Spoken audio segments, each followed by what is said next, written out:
This year's biggest events are on Fox Sports.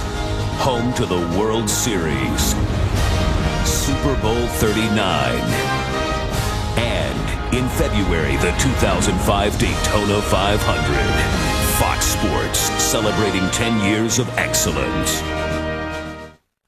Since the invention of the wheel, man has harnessed the power of the horse. Then came the dawn of the motor age. The horse was transformed into horsepower and imprisoned under a shiny hood. Until powerful limits were reached never thought to be reachable. Now that's the sound and fury of 33,000 collective horsepower. Exactly. You're dangerous, 'cause you're honest. You're an accident waiting to happen.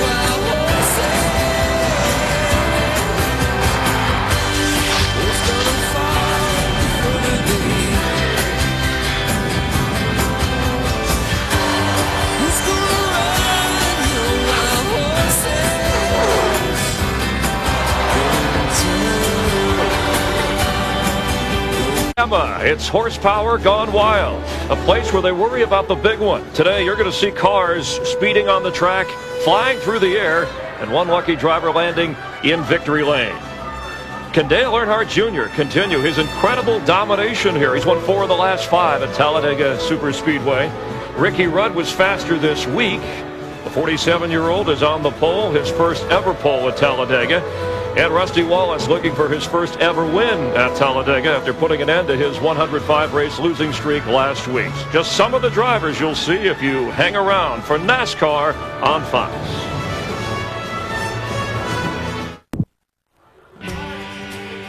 Fox, glad to have you with us here in Talladega. And the start of the race moved up 20 minutes because of threatening weather in the area, but you won't miss a beat if you leave it right here as we count you down to the green flag. Right now, it looks pretty good out there. Temperature in the 80s with Jeff Hammond, Chris Myers in the Hollywood Hotel. We'll put on the lower part of the screen here our crawl with the starting grid. Elliott Sadler moved to the back of the pack. Well, you'll hear why. We'll talk with him in a couple of moments. Well, you ready to go here? I'm ready to go. Hey, man, got to harness that horsepower, and we got it right here, a little restrictor plate.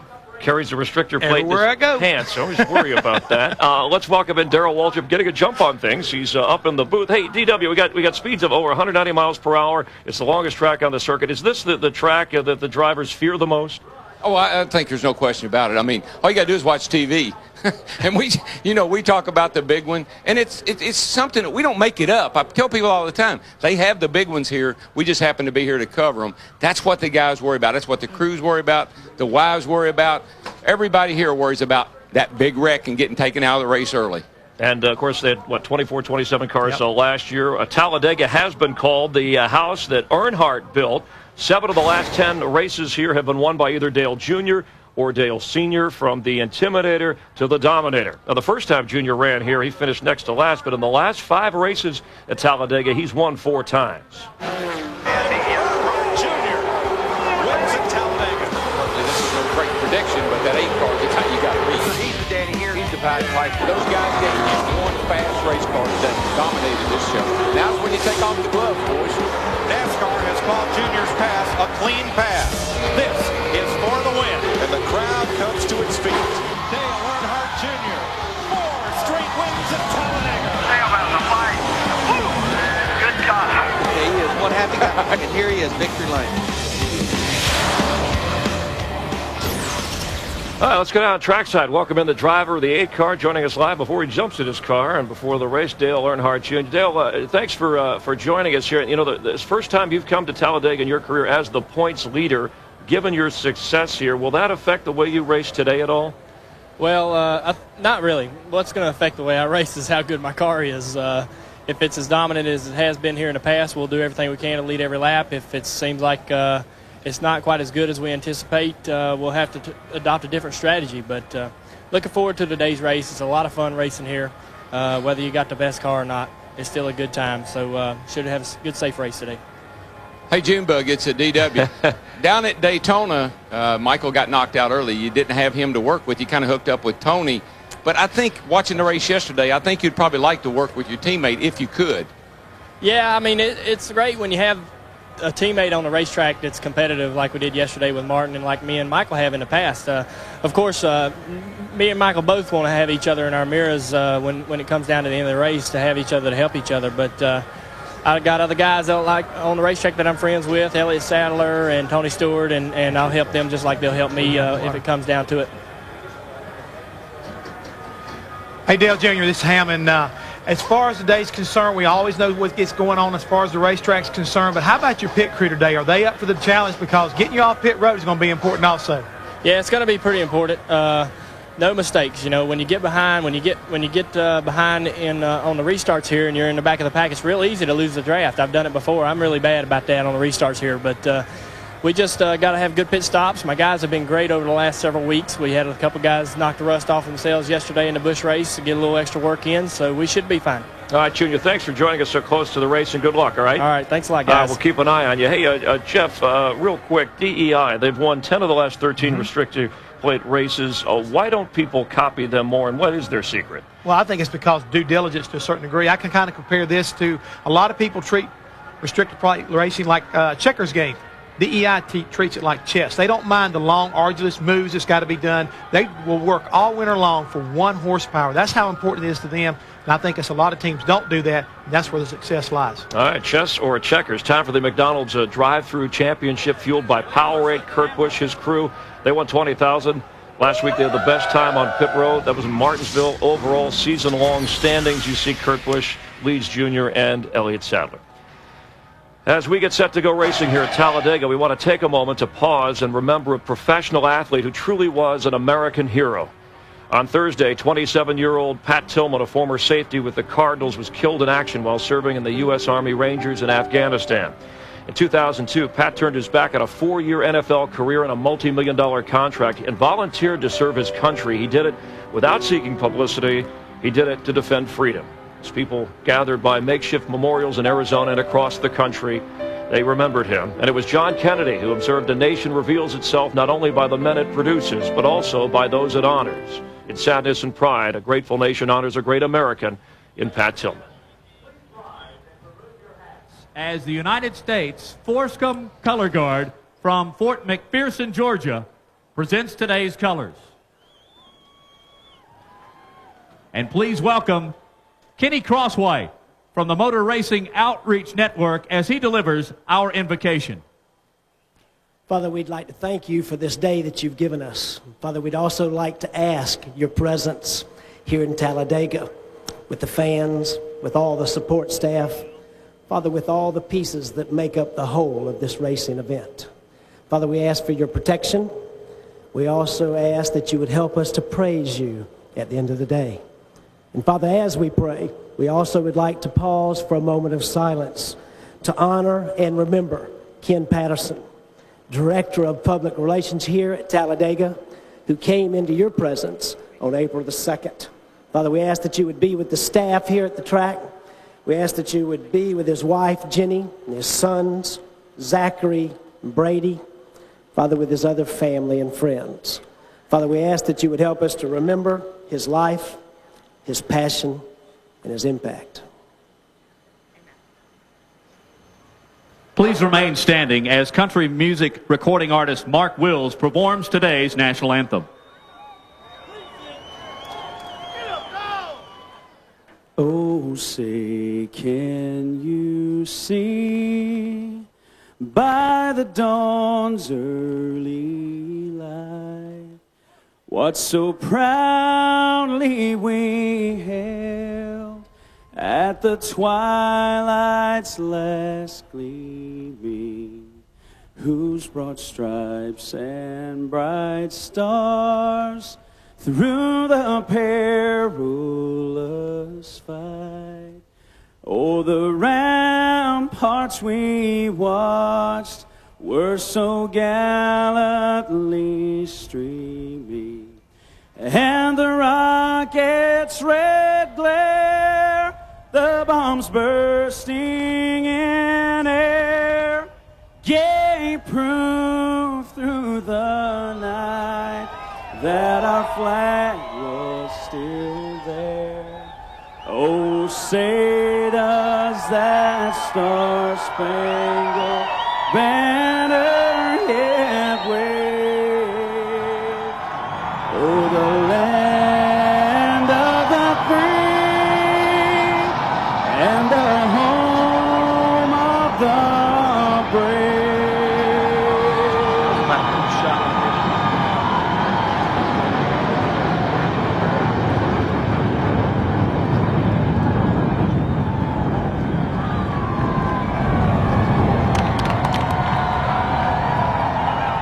A great sense of patriotism and emotion here as the drivers get ready to go, and thinking bigger picture, winning this race, the championship picture, as we look after last week, Dale Earnhardt Jr. taking over the championship point lead from Kurt Busch. Rusty Wallace moving into the top 10, and currently, Jeff, just 23 drivers would be within that 400-point range or of the lead. And what I see right now, Chris, by the time we get to Daytona in July 4th, about half of those guys will be within that 400-point range, so they better get it up and get it going on if they want to be there. Terry Labonte on the edge of being 400 points down. His teammate Brian Vickers on the outside as the cars are setting out on this overcast Alabama day. Darrell Waltrip explaining to us in DW's hot spots at Talladega. It's as much about the speed as it is about knowing your boundaries.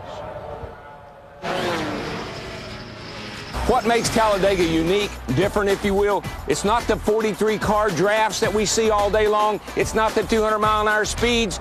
It's the lines. You got to play within the lines. Coming down to get the green, you got the restart line. This is the commit to pit line. Check your tack, because this line is where pit road speed starts. Lines, everywhere lines. When you come to pit road, make your pit stop, got to stay within these lines. Folks, I've shown you all the different lines that the driver has to deal with, but the most important one, as far as the race is concerned, is this yellow line right here. This is the out of bounds line. If you move over here and make a pass and advance your position, then they're going to call you to pit road. This was put in to protect the drivers. Oh, by the way, and you know, folks, I'm getting to where I hate oh, by the ways. Who thought about putting the start-finish line way down here? I mean, the start-finish line is almost into turn one. Anywhere else, it's back in the middle of the tri-oval. You look in your mirror, coming off turn 4, Charlotte, Texas, Atlanta. So I got this sucker won. Here you look in the mirror, and guess what? The race is on. It's just starting. It's a drag race to see who's going to take the checkered flag here at Talladega. Thanks, Darrell. 4 wins here for Darrell at Talladega. And this place known for its spectacular crashes and the spectacle that is the fans, all 160,000 of them. In Los Angeles, a movie premiere. In New York, maybe a Broadway show debut. In the Deep South, it's NASCAR at Talladega. The place to be seen, a scene at the place, a coming out party. And if you're going to mingle, you have to dress the part.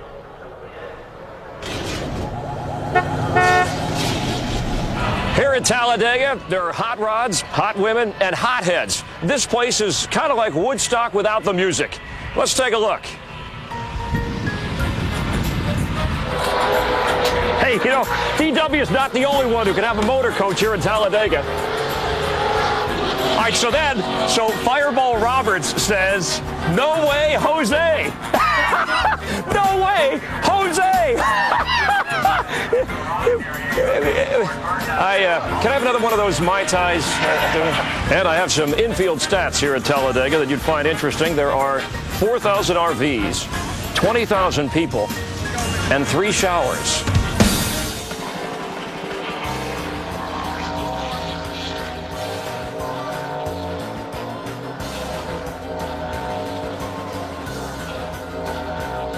Fans can feel just like their idols here. Man, I feel just like Junior in this thing.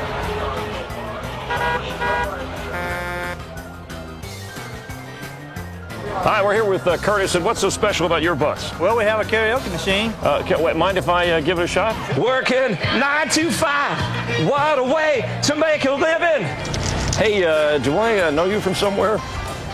Yeah, come on, loosen up here. We're just talking. You know what? These two still have more personality than Jeff and DW. This place is like Mardi Gras at 200 miles per hour. In fact, there's no restrictor plate on what a set of beads will get you.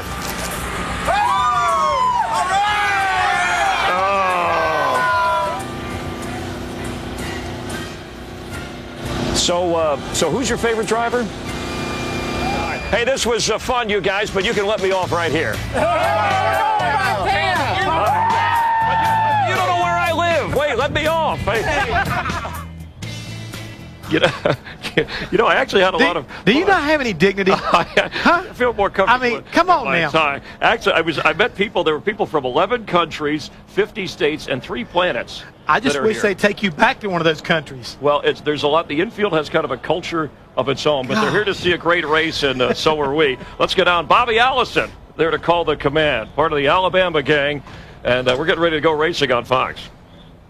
Welcome back. 1983 NASCAR Cup Series champion Bobby Allison for today's command for the Aaron's 499.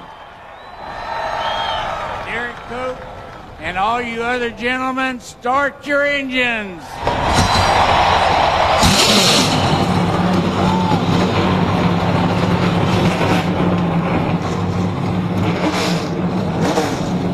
And this quick reminder, participants in today's virtual crew chief polls automatically entered to win the chance to be the virtual crew chief with Team Singular at the Stock Car Race July 4th weekend. Log on to foxsports.com for details, and you can win.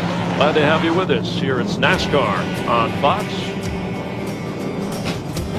We'll be back with the green flag in just a moment.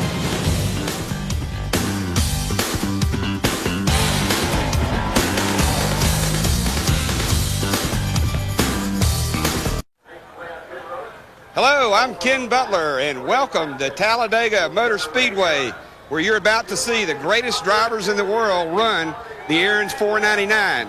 On behalf of the more than 6,000 associates, I bring to you our top drivers in the United States of America, and they're going to tell you why we're running the Aaron's 499.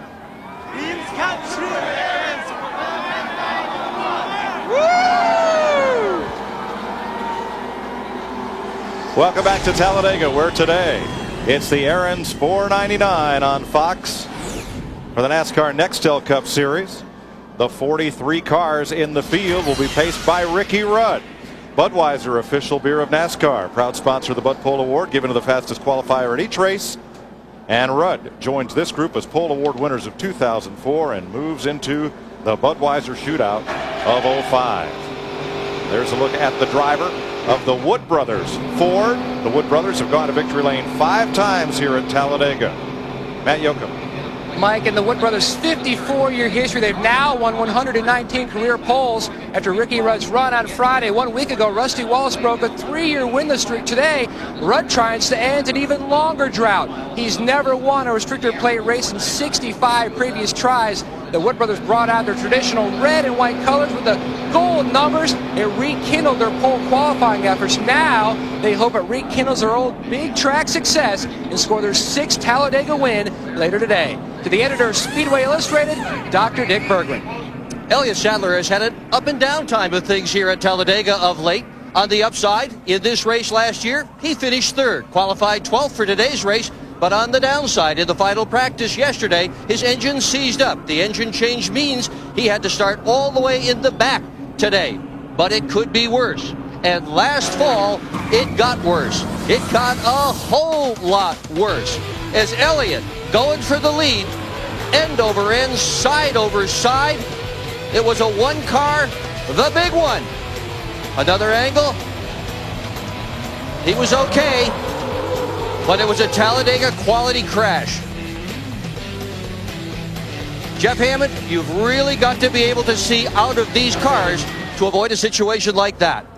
Dick, today at Talladega, because of all these new safety restraints, the headrest, head and neck restraint that goes with the drivers, they depend a whole lot on the mirror, being able to see with a little small mirror who's on the inside of you, as well as the rear view mirror to tell you who's behind you. In the event you don't have the mirrors where you want them, you've got guys called spotters who will be very important today to keep the guys out of trouble, and communicating with their spotters is very critical here at Talladega. And if they don't, Steve Burns, what will happen?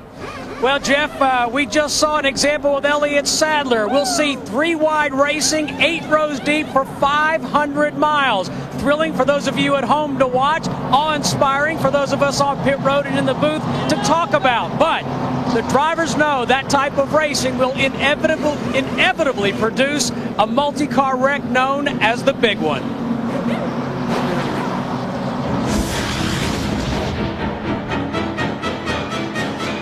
It's very scary. You just hope you can make it through it okay. You hope all your fellow competitors are going to make it through it okay. And Talladega is a track that we run that's very, very hard mentally to run because you don't have much control. The key to avoiding the big wreck is to never start it. Trouble, turn one. Newman almost flipped over. Whether it's a tire going down like Newman last year, a wreck is going to happen here. You just hope you're in the right place at the right time. You basically got one chance to make your choice. Sometimes it's the right one, and sometimes it doesn't work out. If a wreck does start, you will have a multiple car wreck. There's going to be 10 or more cars involved.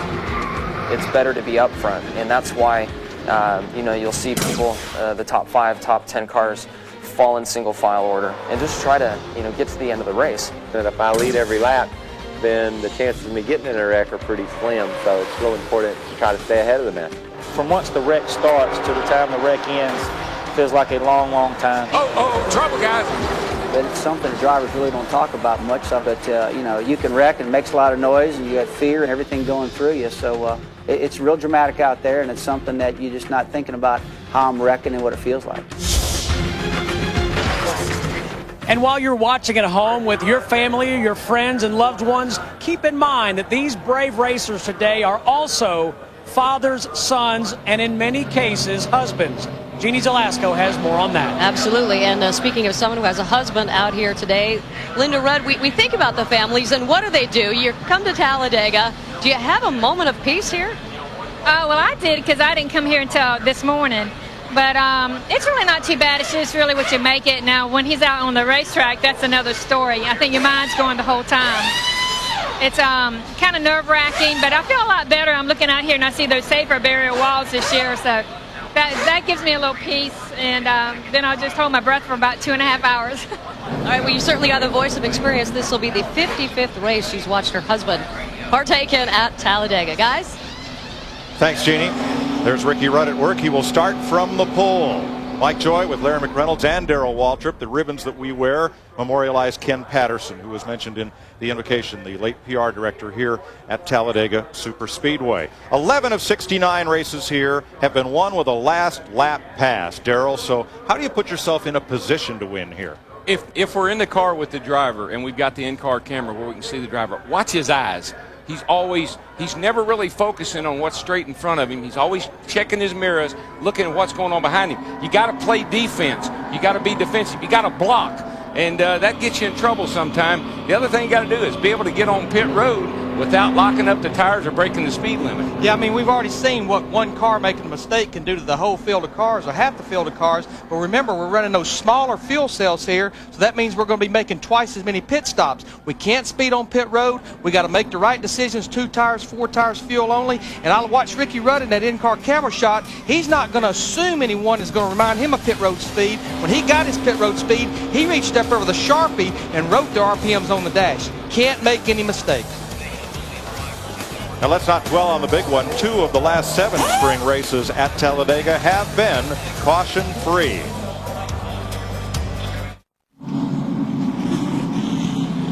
The field is in the 33-degree banking of turn 3, awaiting the green flag this time around.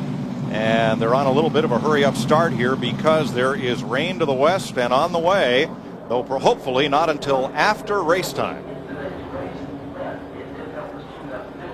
500 or 499 miles, 188 laps. There you see the pit window. We talked about the 13.5-gallon fuel cells, 30 to 35 laps. Lots of pit stops today. They head for the tri-oval, where at Daytona, which is similarly configured but a little bit shorter, that's where the start-finish line is, right dead center of pit road. Here the start-finish line, as Darrell told you, is down toward turn number 1. So they got a ways to go before we get going. Well, DW, it'll take us about a lap to get up to speed. Next time by, lap 1 will be over 195 miles per hour. Reach up there and pull them belts tight one more time. Boogity, boogity, boogity, boys. Let's go racing.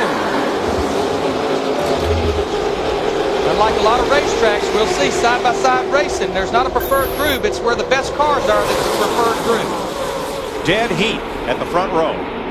Dead heat. Looks like the pace lap. Pretty much it till you get up to speed and see who's going to be Who's going to be cheating who? Looks like that outside line, though, with Michael Waltrip in the 15 car. Joe Nemechek in the 01 got a good run down the backstretch off turn 2. Ricky Rudd would like to lead this first lap. He has not led a lap this year yet. 15 car looks awfully strong. He qualified up on the outside front row there, so he's going to be hard to handle, I think. Pulls down to the inside in front of Ricky Rudd. He was so good yesterday, he completely skipped the final practice session. Yeah, I talked to Michael last night, and he said the car was just awesome. He said he was looking forward to today. Joe Nemechek leads the outside line. Ricky Rudd the inside line behind Michael Waltrip, who was able to put a little distance on the field as they came back to the line. That'll all change. I mean, basically, you got to think he's a sitting duck out there. You get out that far, and these cats get back here, get a run. Nose, you're clear high, clear high. As long as he can keep them stacked up behind him, it's a lot like the race he won here last year. Kind of moves from one side to the other. Jeff Gordon working the middle, now pulls up behind Greg Biffle on the outside. What we saw yesterday in the Busch race, a little different aero package. The middle really didn't work that well unless you had a good line of cars lined up to push you up through there.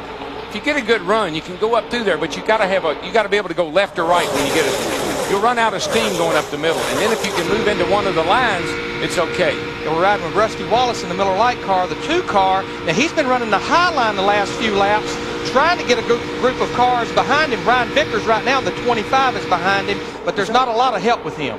That looked like spatters of oil on Jeff Gordon's in-car lens.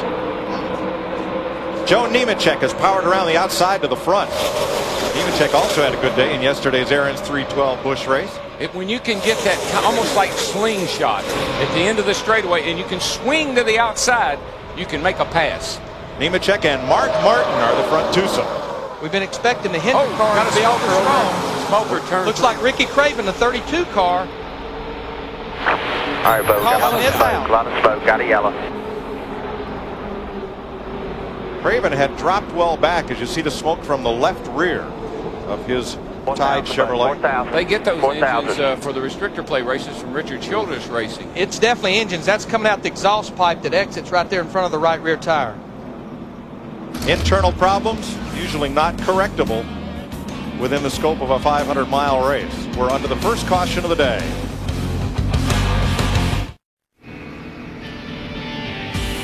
First caution of the day is out at Talladega. Ricky Craven appears to have lost an engine in turn number 3. Here's Dick Berggren. Ford man Robin Pemberton learned racing as a kid working on local modifieds where he lived in upstate New York. He moved to North Carolina in search of a job in NASCAR's big league and became Bobby Allison's crew chief in 1985. For the next 17 years, over 499 starts, Robin Pemberton earned 23 wins as a crew chief for Mark Martin, Kyle Petty, and Rusty Wallace. These days, he coordinates Ford's race effort as the company's field manager. Robin's job is getting the most out of the teams and the race cars that, like Ford street cars, are built Ford tough. Riding with Ricky Rudd, who started this race from the pole and currently is 5th. Ford's doing an interesting thing with Lynn St. James. They've got this program that they're developing to find a female driver that they can promote and get into the NASCAR Nextel Cup Series. And I think that's kind of cool. We're seeing several of the cars. In fact, there's quite a bit at the back of the field. Remember the smaller fuel cells, that fuel window is much smaller. So we're seeing, looks like maybe about 20 cars. Look like Kevin Harvick maybe was the first one to actually commit to pit road, coming to get full of gas. In fact, Joe Nemechek, the 01 car that had been leading there, came to pit road as well. Steve Burns. Well, Ricky Craven's just pulled his Chevrolet behind pit wall, Mike. And Ricky, I heard you say in the car, what can we do to get any luck at all? What's wrong with the power plant? Well, we just obviously lost an engine. I don't know. I'm just puzzled. I mean, it's been such a slow start for us. It's not just one thing. We just continue to have really strange circumstances. But you know, it's the same Tide team that went to victory lane at Darlington and Martinsville. I got a lot of confidence in this group. We just got to battle through it. Thanks, Ricky. A very dejected Ricky Craven. Look at the 41, that white car with the bullseye, the Target Dodge of Casey Mears. He has climbed from 14th to 5th in 2 green flag laps, and right behind him, Jeff Green went from 15th to 7th. Those are the big movers in the early going. Here's our singular virtual crew chief question. Vote now from your singular wireless phone by sending text message FOX to phone number 191 or visit foxsports.com and stay tuned for the results. Yeah, we actually had 17 cars stay out on the racetrack, so with Ricky Craven in the garage area, that means 25 cars came to pit road. I didn't see any tire changing going on, basically a few adjustments, but mainly getting those fuel cells full of fuel. From a safety standpoint of view, or from avoiding any problems, this is a good thing. You get all the cars in single file. They're not all bunched up now like they were on the start. Should see some good racing here now. They have a pace truck here at Talladega rather than a pace car, and it's about to make the sharp left to pit road. It's one of those V10 Dodge SRT10 Rams. Here we go. Great to see Mark Martin, that 6 car up there leading the race. Had a great car at Martinsville last week, running in the top 5. Had a fuel line. Brings them down at about 70 miles per hour. They go through the gearbox. See the Fox tracks there. The speed continues to climb.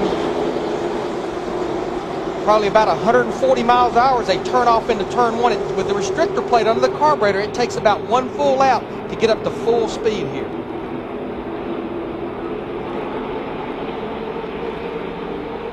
One mover mid-pack, looks like Nemechek made a pass on the outside, continues to gain ground. He was the first out, I believe, of the cars that did pit for fuel. Just like any other mountain you climb, it'll jump up there at about 160 miles an hour pretty quickly. But to that last 30 miles an hour you're looking for, it comes slowly. Junior wasting no time and moving up to the outside of Jeff Green. With no one behind him. No help whatsoever. He's going to need some help out there. It's tough sledding out there by yourself. Somebody will get out there with him. That somebody is Greg Biffle. Remember, Greg Biffle was the only DEI car to win a restrictor plate race last year. He won the July race in Daytona. The only non-DEI car. Roush Ford. Riding with Dale Earnhardt Jr., 4-time winner here. That's Jeff Green, Richard Petty's 43 on the inside. And when you see a car as dominant as that 8 car is, when he moves the outside, you say, I'm going with him, because you know he's headed to the front. Looks like Casey Mears in the 41 car there, the white car with the target on the hood. He wanted to move up there for a second, but then he moves back in behind Ricky Rudd, the 21. Ricky Rudd started this race from the pole and runs in 3rd. Jeannie? Well, you know, guys, you get by with a little help from your friends here at Talladega. So I guess Mr. Congeniality right now would be the 6th car of Mark Martin. Both Ricky Rudd of the 21 and Joe Nemechek of the 01 have been on the radio saying getting a good push from Mark Martin and talking about during the caution as well, just lining things up, ready to get the 6th in position to help them scoot forward. Well, what we have to remember, almost every Ford in the field is kind of somewhat teammates. Remember, Roush and Yates has their engine package. Ricky Rudd runs the Roush Yates engine. So almost we have about 8 Fords that act like a team. Oh, Rudd moved up to pick up Junior. Junior said no thanks. Cut further to the outside with Biffle. Rudd drops back in line. Well, that line behind Junior right now is really stacking up so that he's getting a really good push now. Yeah, Rudd was lucky to get back down there because he had a hole to fall into. Otherwise, he'd have probably been hung out. Rush hour traffic. Yeah, it didn't take them long to get 3 wide, did it? Single file restart, and here we go. We see Sterling Marlin in that 40 car up there, the Kentucky Derby paint scheme on the hood, getting a good push from Robbie Gordon in the 31, trying to make that outside line move to the front. They're moving right now. That's number 40, Marlin. Here he comes alongside Jeff Gordon and trying to pull it down on Greg Biffle in the 16. Talked to Sterling last night, said he had a pretty good race car. He felt pretty confident this week. Busch coming in the picture there. Listen to the RPMs. They never change. For the most part, these guys hold the throttle wide open all the way around this 2.66 mile track. Oh, she's heating up at the front, though. Here comes June Butler on the outside, and he has friends. Well, who wouldn't want to be his friend here, Darrell? That's right. Well, we saw Greg Biffle yesterday just bump drafting everybody that he got behind. He can't keep up with Junior long enough to bump him. We're riding with Kevin Harvick right now, the 29 car. Remember, he was one of the cars that came to pit road and topped off. He's already moved back up into the top 10. And there you have it. With no help. He just drove around him on the outside. And the rest is history. Junior, Mark Martin, then side by side, Marlin the white car on the outside, Greg Biffle inside, and then everybody else. We have 34 cars running in less than 2 seconds, that whole pack. And the Pied Piper is out front. And they're 3 by 3 by 3 behind him. That's right. These 140,000 fans, all of them waving their red hats and shirts. They love it. This race, a sellout. And Dale Earnhardt Jr. leads them around the world's fastest speedway.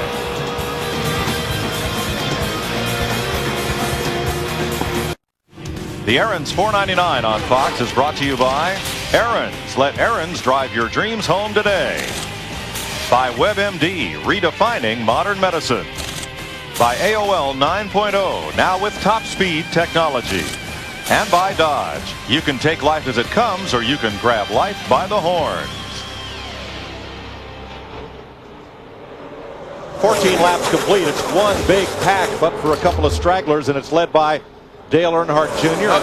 Sterling Marlin made a pass on him back there. Mike going into turn 3 and took the lead coming out of turn 4. Sterling getting quite a push from Jeff Gordon in the 24 car, and then he goes to the inside of Junior. Jeff Gordon wanted to get in, but he couldn't. Mark Martin in the 6 chopped him off. Well, you don't often see Junior leave the bottom open. Here comes Kevin Harvick.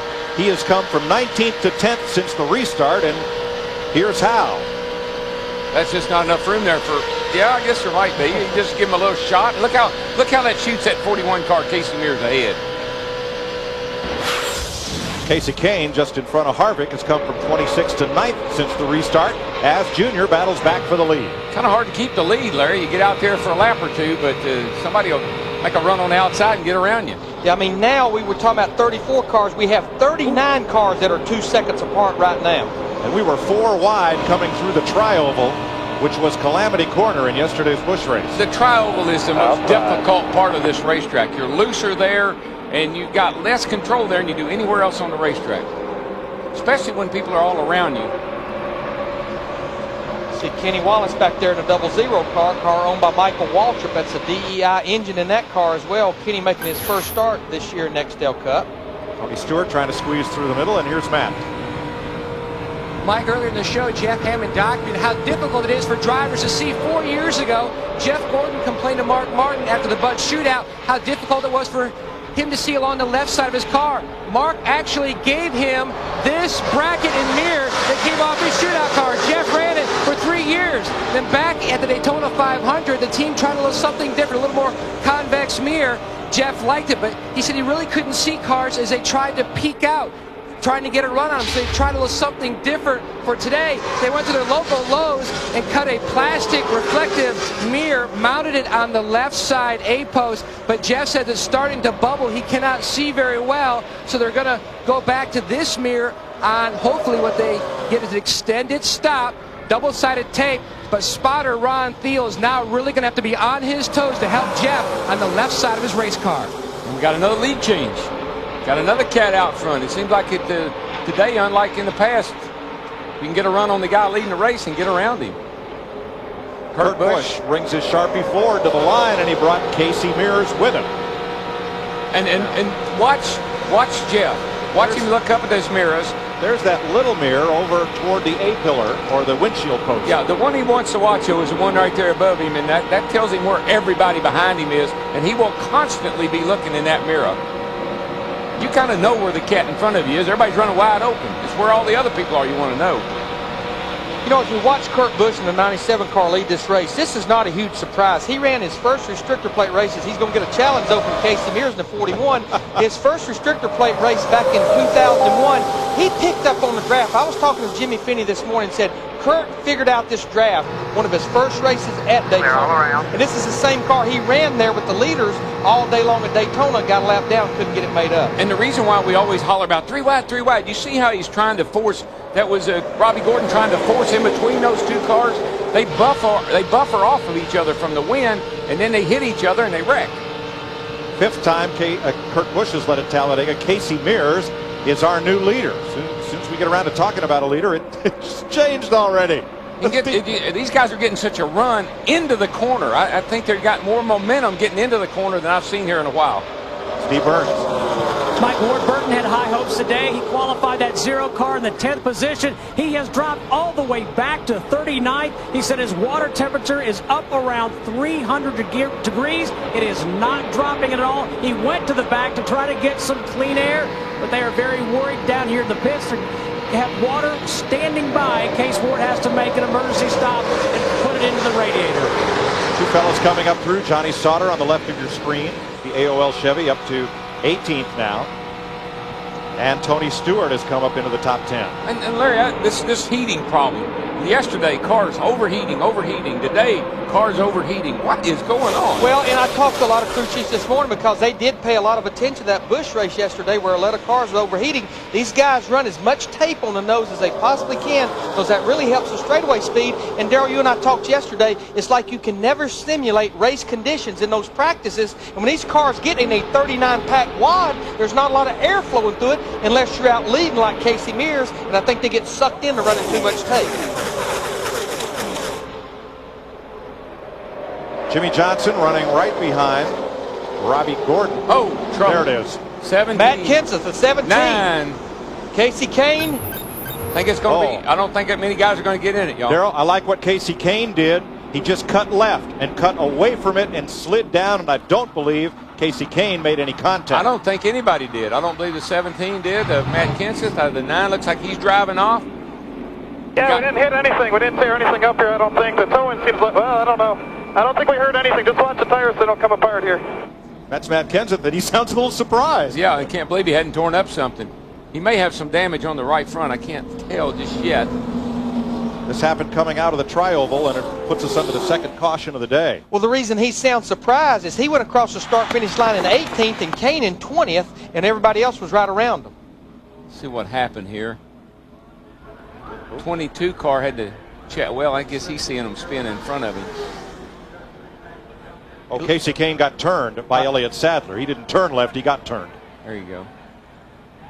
But for being in the middle of the pack and nobody hit anybody really, pretty lucky. Get a little different view. Watch right the yellow here. car right in the middle of the pack. Ooh, yeah. Slid up into Kevin Harvick. Yep. The tri-oval, and then the 9 got turned by the 38 there, Sadler, but that was because they were all trying to slow down.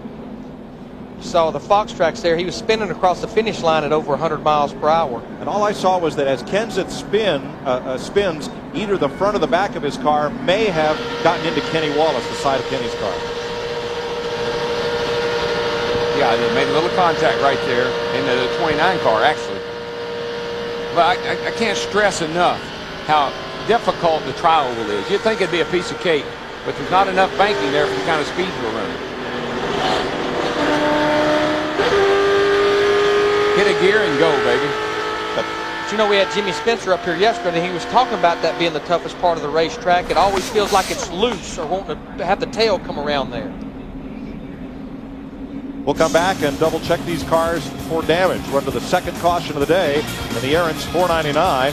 You're watching NASCAR on Fox.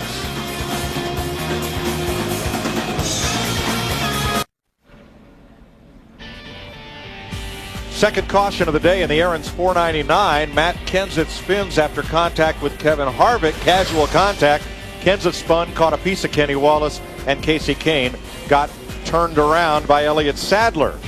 Quaker State aerial coverage showing you the huge throng at Talladega and the vastness of this great speedway as pit road is open.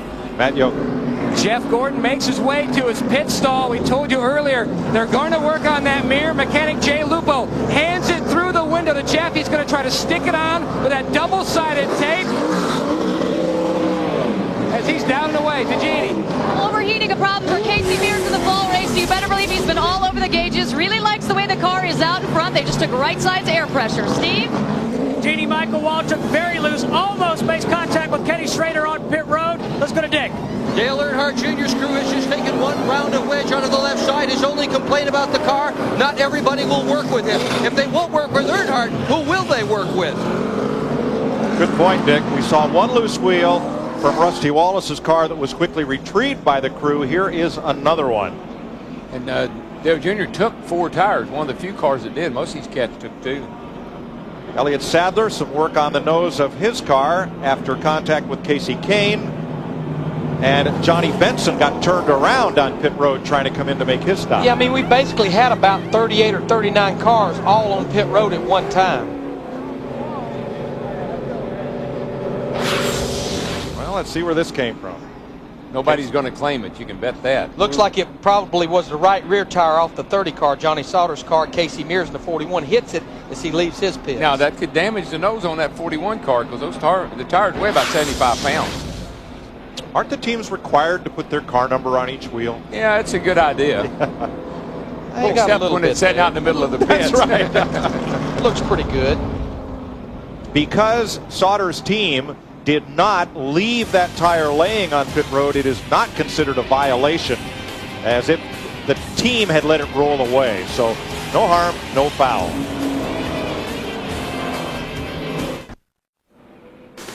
The Aaron's 4.99 on Fox is brought to you by Budweiser. It's time for a fresh one. Grab a Budweiser. The race is on. It's on at Talladega. They've just waved the green flag for the restart. Here they come with Robbie Gordon leading Casey Mears, Sterling Marlin, Michael Waltrip, Jeff Gordon, Jamie McMurray, Jimmy Johnson, Derek Koch, Kurt Busch, and Dale Earnhardt Jr., the top 10. And Robbie Gordon had a great run yesterday in the Busch race. And I still think, Larry, we've seen it time and time again this year more than ever before. Running on Saturday helps you on Sunday. Absolutely. Absolutely. Well, we know Richard Childress has a great restrictor plate program. We need to document because of pitting too soon before pit road was open. Casey Kane and Matt Kenseth involved in that accident had to start at the rear of this field. And Matt Kenseth is about a half a lap behind. He got out of the pit late when they were coming to get the green. Those were the two cars that were the most damaged. Here's Dave Blaney at the back of the pack and a lot of tape on his car after contact on pit road with Johnny Benson. And the lonely guy is Matt Kenseth. Yeah, he was not up to speed. Matt? Mike, 5 trips to pit road for Matt Kenseth. The 17 guys took a backup front fascia, cut off the right front corner with a Sawzall, used pop rivets and duct tape to try to help fix that right front corner to help that car in the aerodynamic department any way they could because there was so much cosmetic damage. Today.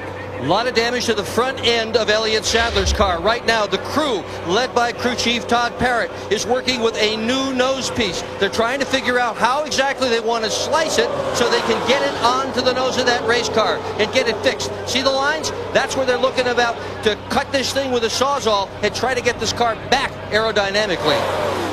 Yeah, the nose of that car is pushed in pretty severely right in the center in the grill area. You can see it there that just above the... Well, he hit Casey Kane pretty hard. He did. Well, Kane was checking up for the Kenseth, and Elliott just rammed into the back of him. And certainly Elliott Sadler and Todd Parrott, that group, what they want right now is they want a caution where they can get the pit road and fix this thing. But regardless of how well Matt Kenseth's car is repaired, he's a half a lap down. And the way the draft worked, he's sitting back there running about a second and a half slower than this pack of cars by himself. And Elliott Sadler, remember, had to start in the back because of an engine change. So not being up in the front may have gotten him in a bit of trouble. Yeah, Kenseth's back here running 52.4. The leaders are up here running 49.7. So it's not going to take them long to track him down. And the leaders have gone single file behind Robbie Gordon. Well, we saw Robbie yesterday. I mean, I know he had to be heartbroken at the end of the race yesterday. Had a great car and ended up 6th, but he's back out front again today. Michael Waltrip coming up the outside. Casey Mears comes up using that mirror to pull up in front of Michael. They are second and third. Mears comes back down to tack on to Robbie Gordon, and here comes Jeff Gordon, 24 on the high side. Well, you get, again, I'm amazed at the run you get going into the corner on the outside. It's like that front car just sucks you around him. And I tell you, Darrell, when these Chevrolets get hooked up like Jeff Gordon in the 24 riding with Dale Earnhardt Jr., you've got Michael Waltrip up there. I mean, the Chevrolets are so strong at this place. And Junior came in. He took 4 tires, Larry, and he started back in 10th place. And, I mean, he was driving right around these guys. Yeah, by changing 4 tires, his guys picked him up even about 5 positions on pit road. I think McMurray and maybe the 48 made a bit of contact. You saw a puff of smoke there, tire smoke, as Gordon guns for the lead. That's one of the things that's so hard to get used to here when you're in this pack like this. people. The Pro Center's on pit road. That's not good. Yeah, he had been dropping back. He had dropped back to about 25th just after that last restart. Looks like possibly maybe a vibration or something. They're going to change 4 tires. Steve Burton, how about the man that's been leading here lately, Robbie Gordon?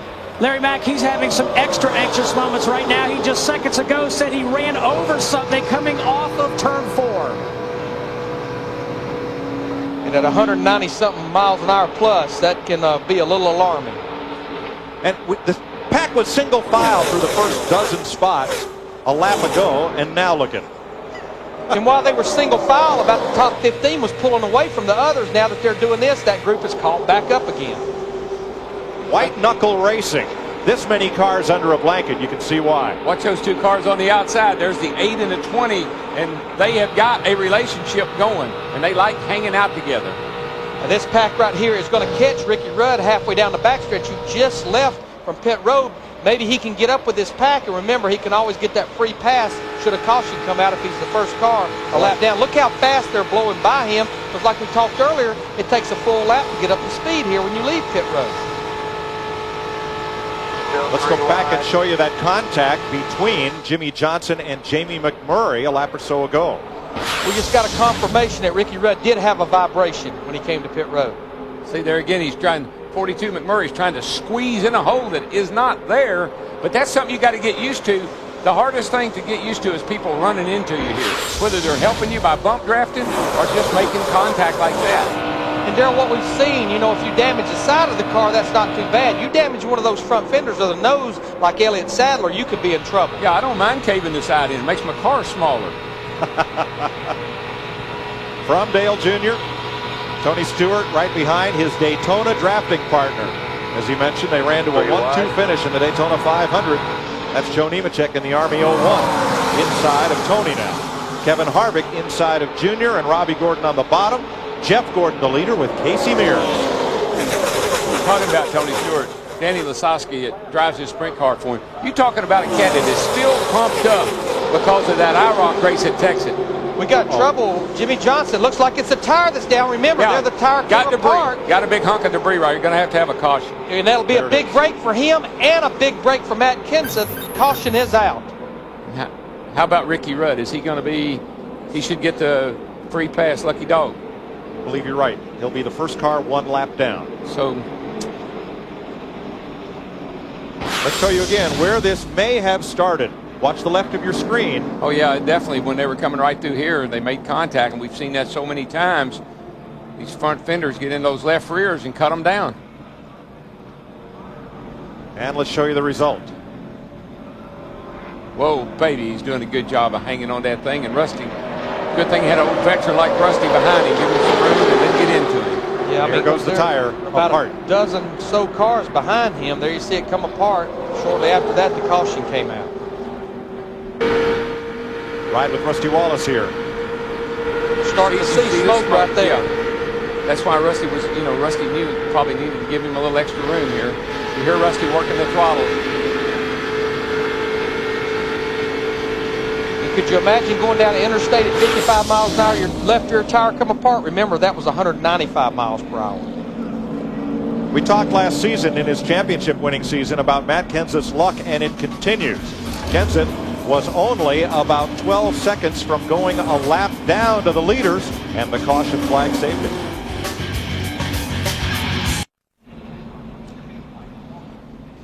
Caution out for the 3rd time today in the Aaron's 499 at Talladega. Jimmie Johnson losing a tire after earlier contact with Jamie McMurray. And that tire shredded, and Johnson was able to hold on to it. The field scattered. Everybody gathered it up okay. And waiting for pit road to open, perhaps this time by. Jeff Gordon is your leader. You're riding on board his Pepsi DuPont Chevy. That's Casey Mears, who's had a great run thus far. Chevy points leaders in this race. Dale Earnhardt Jr., the leader. Jeff Gordon right now 3rd in the standings, and Tony Stewart 4th. So the question, Larry, is who will pit and who might not? I think most of them are going to pit, but I think we're going to see a lot of fuel only because they only have about 6 laps. You see everybody from Jeff Gordon on back, but I bet you 90% of these guys, Matt, will be fuel only. heavy on the binders for Jeff Gordon as he makes his way in, expecting, as you see, Craven with the can, gas only for Jeff Gordon, gas only for Tony Stewart. Jimmy Johnson, his teammate, has already been in twice. Steve? Well, Matt, right side tires for Kevin Harvick, and it should be right side tires only. He says his car is fast, and he's away. Dale Earnhardt is on pit road right now for fuel, and get this, a side mirror.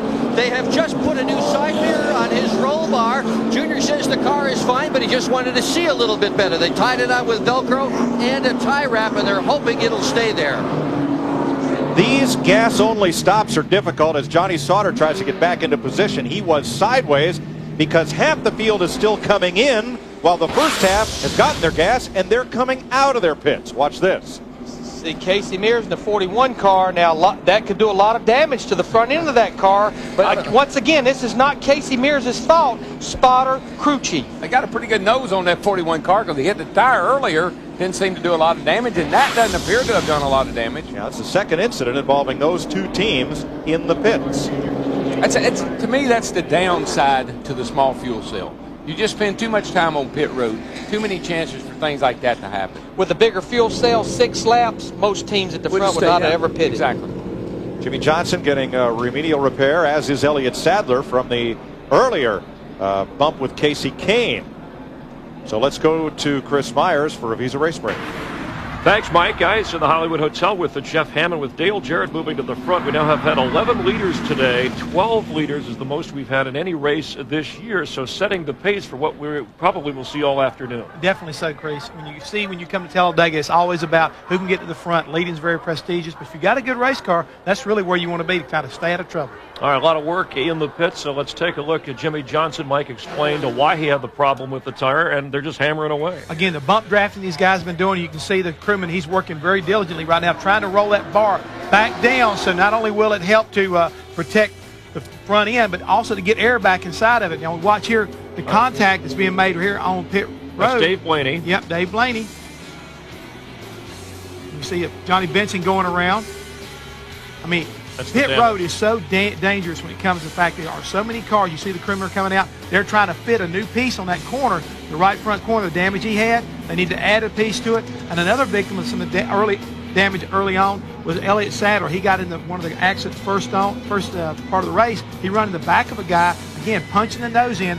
The crew is working very hard right now trying to repair that nose so he can get aerodynamics back in on that 38 car. So the traffic in and around pit road just as exciting or adventurous as what's going out on the track. And we'll be back in Talladega. NASCAR on Fox continues here in just a moment.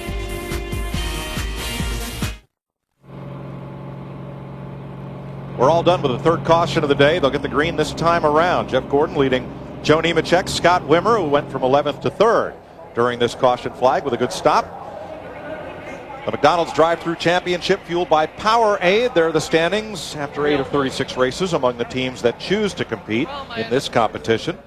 Big pot of gold at the end of the rainbow for the team with the least amount of time spent on pit road throughout the season.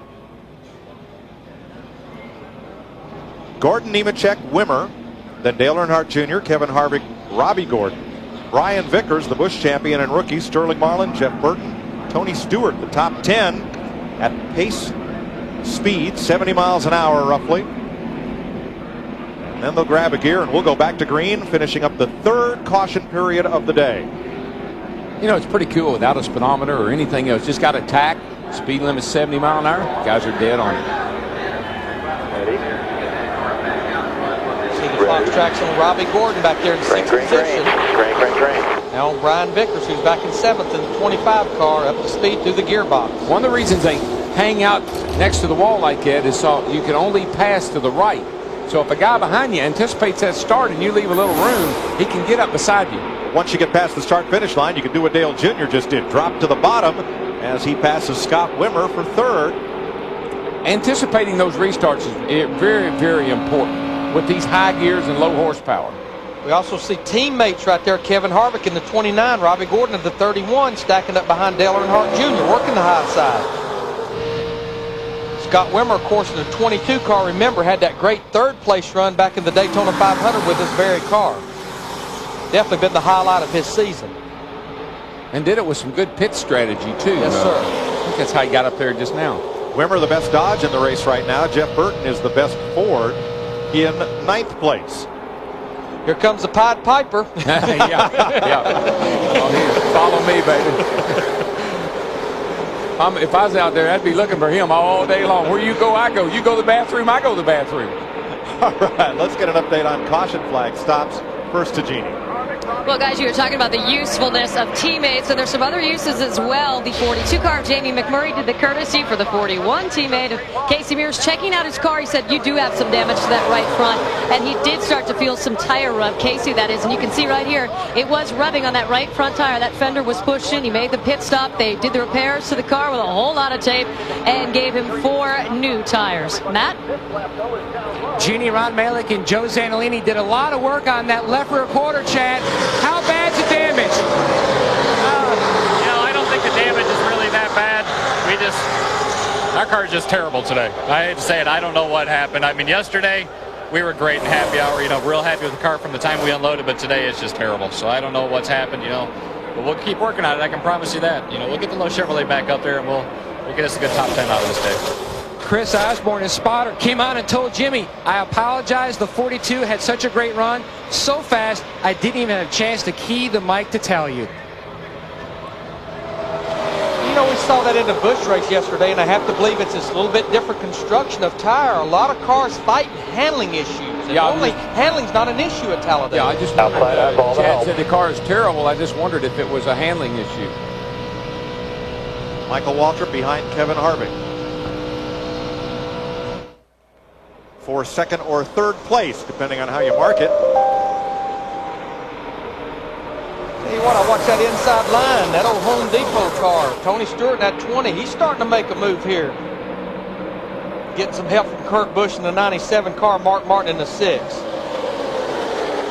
And every time they put up the safer barriers, everybody says, oh, it's going to affect the racing. And I have yet to see where it's affected anything. Darlington here, wherever we go, the guys just adjust to it and keep on digging. And we were watching early in the race, Rusty Wallace here in the 2 cars we ride with him. He's been working that high line, and right now I think he has his teammate right behind him in the 12 car. And look at Jimmy Johnson. That car's not too bad, Chad. Matt Yoakum. Larry, what Chad Canals was talking about, the car during final practice sucked up awesome. Now he says the car just will not suck up as well as Jimmy needs. It's really got to work a lot harder to get that 48 car to cut up through traffic.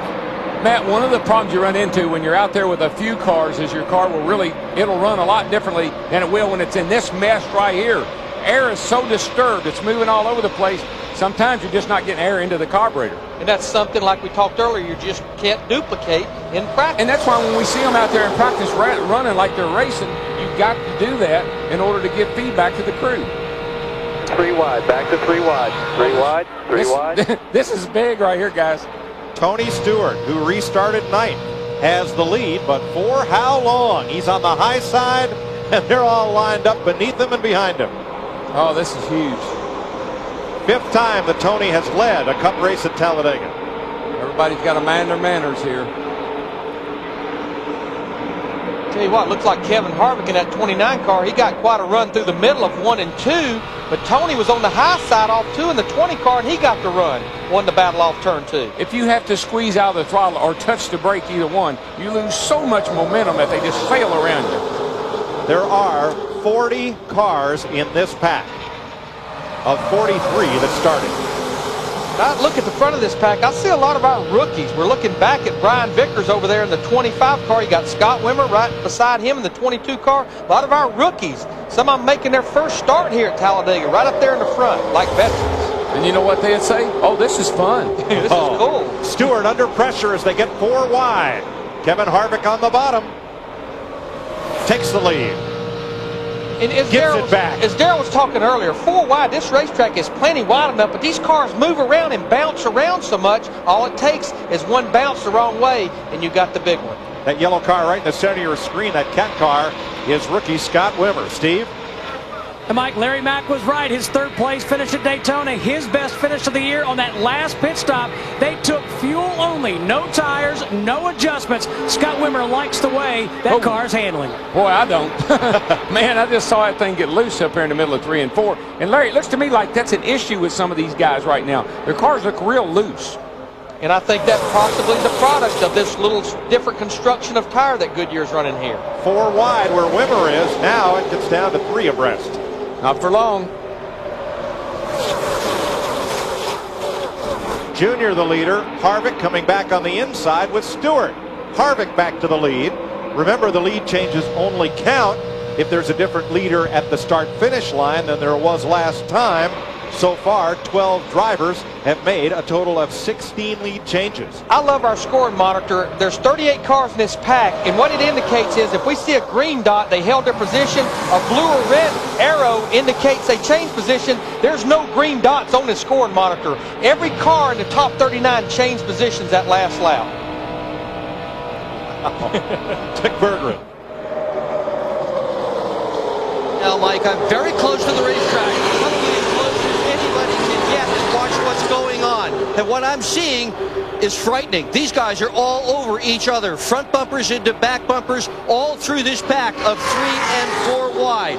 I went through the garage this morning and I asked people about those bumpers. And in team after team, I was told these are the strongest bumpers they run all year. The stuff they've got here at Talladega, so they can bump draft. I'll tell you what, it's frightening to watch from where I am. To put this in perspective for the folks at home, you don't park this close. No, and in the 8 car, Dale Jr. just turned down in front of Brian Vickers, and they made a little contact back there on the back straightaway.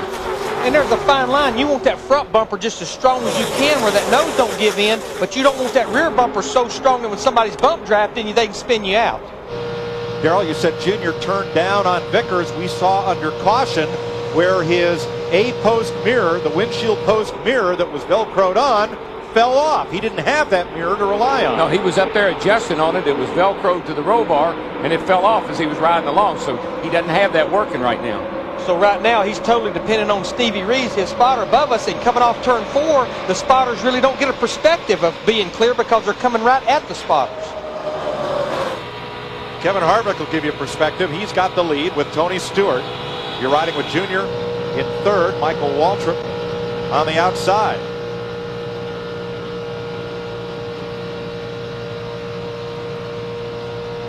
Kevin Harvick, one of 13 different leaders today so far at Talladega in just 48 laps.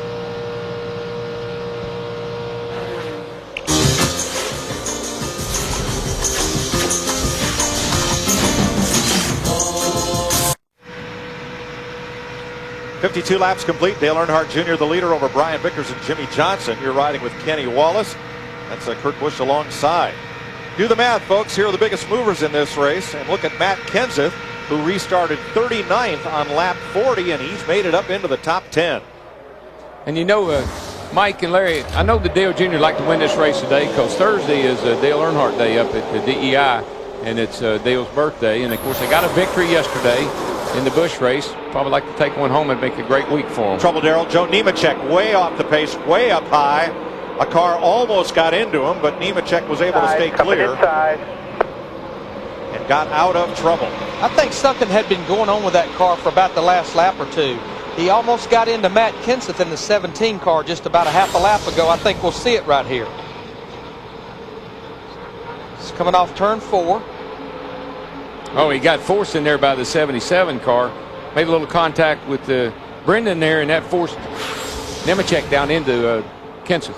3 wide for the lead. They think it's a tire on Nemechek. He will pit as the battle for the lead is 3 abreast. And remember, Chad, we're junked today. Knaus, there's his car. Jimmy Johnson going for the lead. I'm going to tell you who else is there going for the lead. How about Ward Burton in that 0 car right there? I know he had a great qualifying run, but just remember our pit guys had talked about he was running hot. They pulled all the tape off that car. He almost lost the lead draft not that many laps ago, and there he is sitting there battling for the lead with these guys. Steve Burns. Yeah, Larry, we just checked in the pits, and they did, in fact, take every piece of tape off that grill that they could. The temperatures have come back down. The problem he's going to have now, though, is he has got to stay sucked up in the draft all day long. Jeannie? Well, Joe Nemechek, just a few laps back, started to notice something was going on with the car, and as it turned out, he was absolutely right. That left front tire completely cut down. Nemechek is back on track, and he's going to get overhauled by the lead draft before he gets up to speed. He'll go a lap down, and that lead draft is 39 cars long. But you know, Larry, I see these guys tape up these noses and fix them and repair them with pieces. It looks to me like taking tape off doesn't hurt a thing. Well, we saw it yesterday in the Busch race with Kyle Busch. Now, Joe Nemechek's situation is pretty much a mirror of what happened to Ricky Rudd earlier in the race. And right now we've got 41 cars on the lead lap. Joe would be 42. So very well he should be able to get that free pass should we get a caution. It looks to me like the old 23 car has come to life.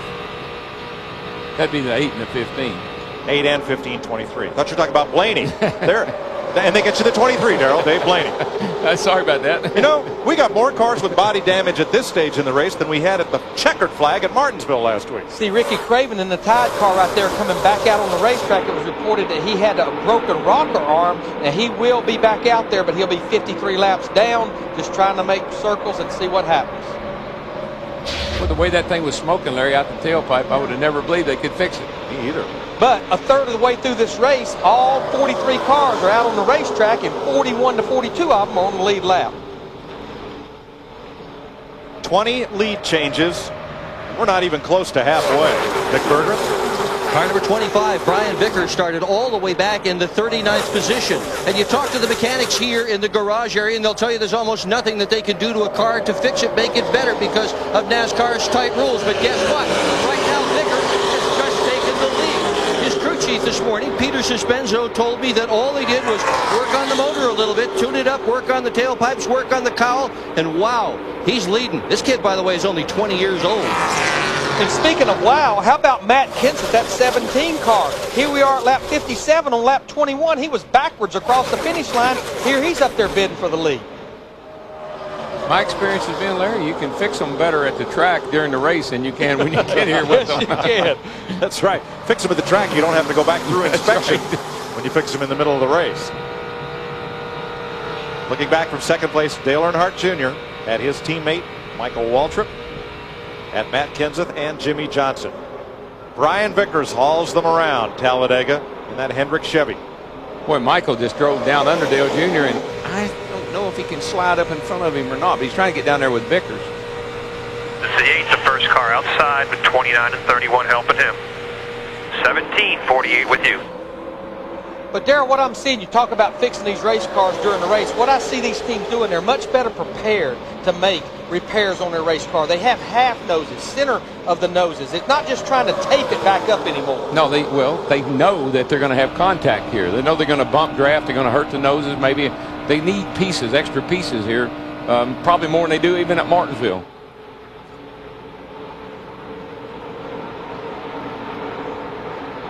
How about Brian Vickers, last year's Busch Series champion? He was trying to put the block on Michael right there in the 15 car, Michael Waltrip. He's only got a couple of races here under his belt. Kenseth looks like he's off the pace again. He is, Darrell. He's below the yellow line and slowing down, yeah. Something's wrong. I think he's got a little blue smoke coming out of the back of that thing. The defending Cup champion down on the apron, Matt Kenseth. That didn't have the look of a tire. It may be, but it looked more like it was more terminal than that. Just remember, Roush Yates' engine, if this is an engine problem, Elliott Sadler had an engine problem yesterday right at the tail end of happy hour. And the Fox tracker showed he was coasting. Jimmy Johnson, 2 wheels below the yellow line, but he was trying to get straightened out after contact with Tony Stewart. He did not advance his position. No. As long as you don't advance your position, or if you give it right back, it's not a penalty. No harm, no foul. And talking about Kenseth, remember that Mark Martin and I think it was Jeff Burton had engine problems at Daytona. Matt? You can add the 17-inch, that list from Daytona. The 17 crew guys are packing up their pit. They're saying the engine is done. Oh, boy. Just remember, he came in here third in the points. You don't get many points when you finish last. It takes 1 week to lose them. It can take a month or so to get them back. Michael Waltrip, the leader at Talladega. The Aaron's 499 on Fox is brought to you by Ford, the official truck of NASCAR. By Coca-Cola, let's make it real. And by McDonald's. Man, he almost. Hook family of drivers in this race. Michael Waltrip out front. Kevin Harvick 5th. Tony Stewart in the top 10.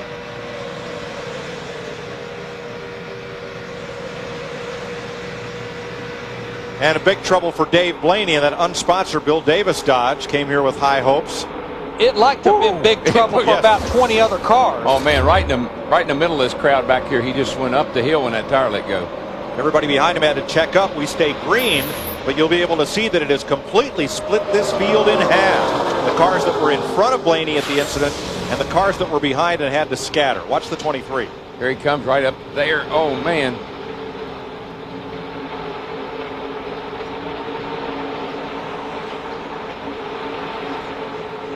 Blaney has a new tire. He's back on track. Watch the 77. Gone.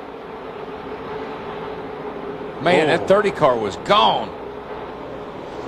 I think that may be where he cut his. I don't know. It could be. Maybe that's where his tire got cut down. Well, let's watch from Johnny Sauter and listen. Yeah, knocked the right fender there. into it. Exactly. Knocked the fender right into it. That's exactly where it started smoking. Man, a picture's worth 1,000 words, isn't it, Larry? Yes, it is. We're on it. Well, Artie and Neil are on it. Well, great thanks to our Fox cameramen and the replay producers, the folks back in the tape room.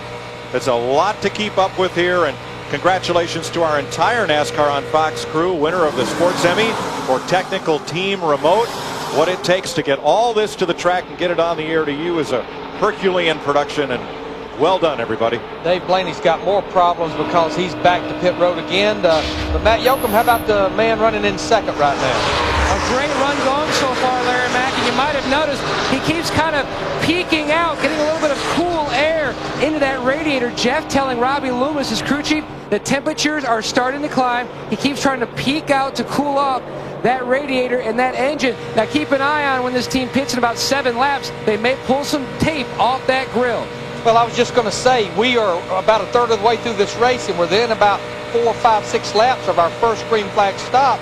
And Jeff Hammond, you've been here many times before. What's going on pit road right now is teams trying to make deal, find out if their partners that they're drafting with are you going to change 2 tires or 4 tires. Turn 4. Caution is out, though. Ward Burton has blown up. And just remember that motor got awfully hot earlier in the race when he was running warm. 4th caution of the day at lap 67 in a race that's already had 22 lead changes among 15 drivers. Jeannie, please.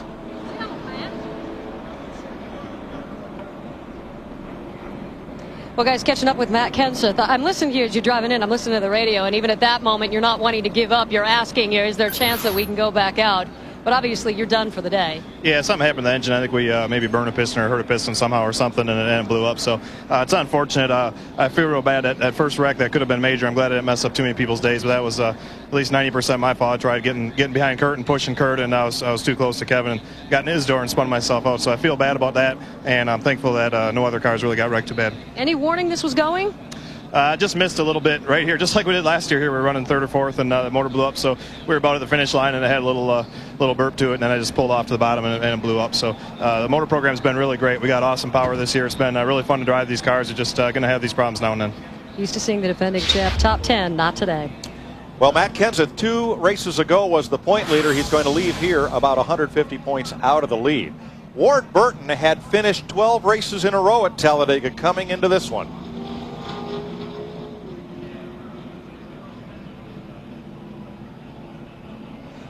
And I know that's a single car team right there, but remember that is a Hendrick engine, and when one lets go like that, the engine guys get a little nervous about the rest of them. Ward Burton brings out the 4th caution of the day at Talladega. You're watching NASCAR on Fox.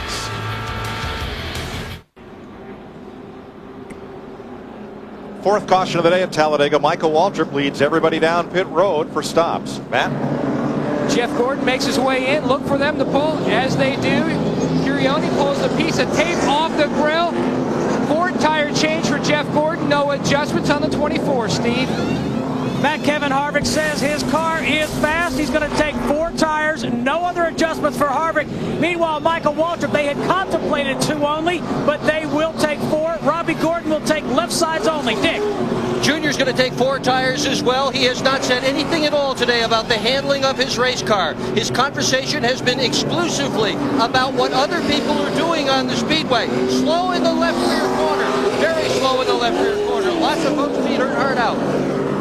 He comes out about 9th, Dick. 37 lead lap cars make pit road a congested place. There goes another tire out in front of Kenny Schrader, and Biffle just misses it. There's the race off pit road. And the reason those times vary so much is what I'm seeing. Half the guys are changing 2 tires, half the guys are changing 4 tires. If your car's not right, 4 tires is definitely the way to go, especially with this tire combination. I'd get me 4 under caution always, in case I have to take 2 or none under green. Especially this part of the race. Yeah, this would be a great time to. You got to think about what you're going to do if the green flag stays. You got to make the green flag pit stops. Elliott Sadler's crew is going to lose one that rolls gently and gets a little help from Kerry Earnhardt. Okay. Help the wrong way. Greg Biffle in the 16 almost getting it, but Jeannie, I think we're the man that had rebounded nicely, but it just didn't work out. Absolutely looked to be a promising day for Ward Burton. What happened out there? I'm not really sure. The motor's been running a little hot in a draft. Took all the tape off of it. Took a little bit of the ability for the car to suck up away, but still Net Zero Chevrolet is running well. But Hendricks normally does a great job in the motor. For some reason or another, we're having some trouble today. And Ward normally doing a great job here. He was the owner of the longest active streak at Talladega without a DNF. That ends today at 12. Chris? Thanks. With Jeff Hammond of the Hollywood Hotel, Dale Jarrett, the leader at the moment of those recent pit stops. Jeff Hammond, Dale Earnhardt Jr. of those top 5 that were recorded. He had the longest stop at 18.4 seconds. Well, looking there on the replay right there, I got an opportunity to see they have definitely had a problem with the left rear tire changer. That's where all the problems at. Now, we've seen a number of leaders, more than, 21 so far. So drivers cycling from the back. And what's the pace for this? I think right now what we're seeing is a very competitive field. For one thing, we see the guys like Dale Jarrett. He led back on lap 36 and got shuffled all the way back to about 40th. So to see these cars being moved front to back, a lot of guys giving and taking. They know they've got fast race cars, but as we get later on in the race, it's going to get more intense yet. So you're going to see a lot more guys probably beating and banging. We've already seen it early on, but I look forward to pick up even more. Yeah, let's check on Junior's pit stop. Dick Berggren has more. Dick? Well, I talked to the rear tire changer, Shannon Myers, and he said one hung. And what that means is that one of the 5 lug nuts did not release when he thought he had them all loose, so he tried to pull the wheel, last lug nut, and pull it off. He came into the pits 9th, went out 15th as a result, Chris. All right, Sean Myers, no relation here.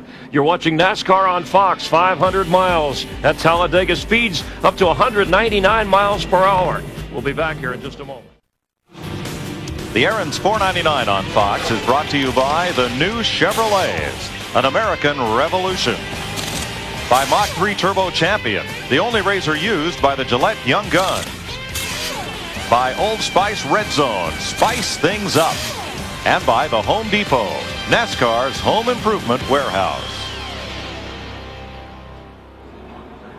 We're under the 4th caution of the day. 71 of 188 laps are complete at Talladega. 15 different leaders, 23 lead changes. The record for lead changes here, 75 in 1984. Let's get a WebMD safety report from Jeff Hammond.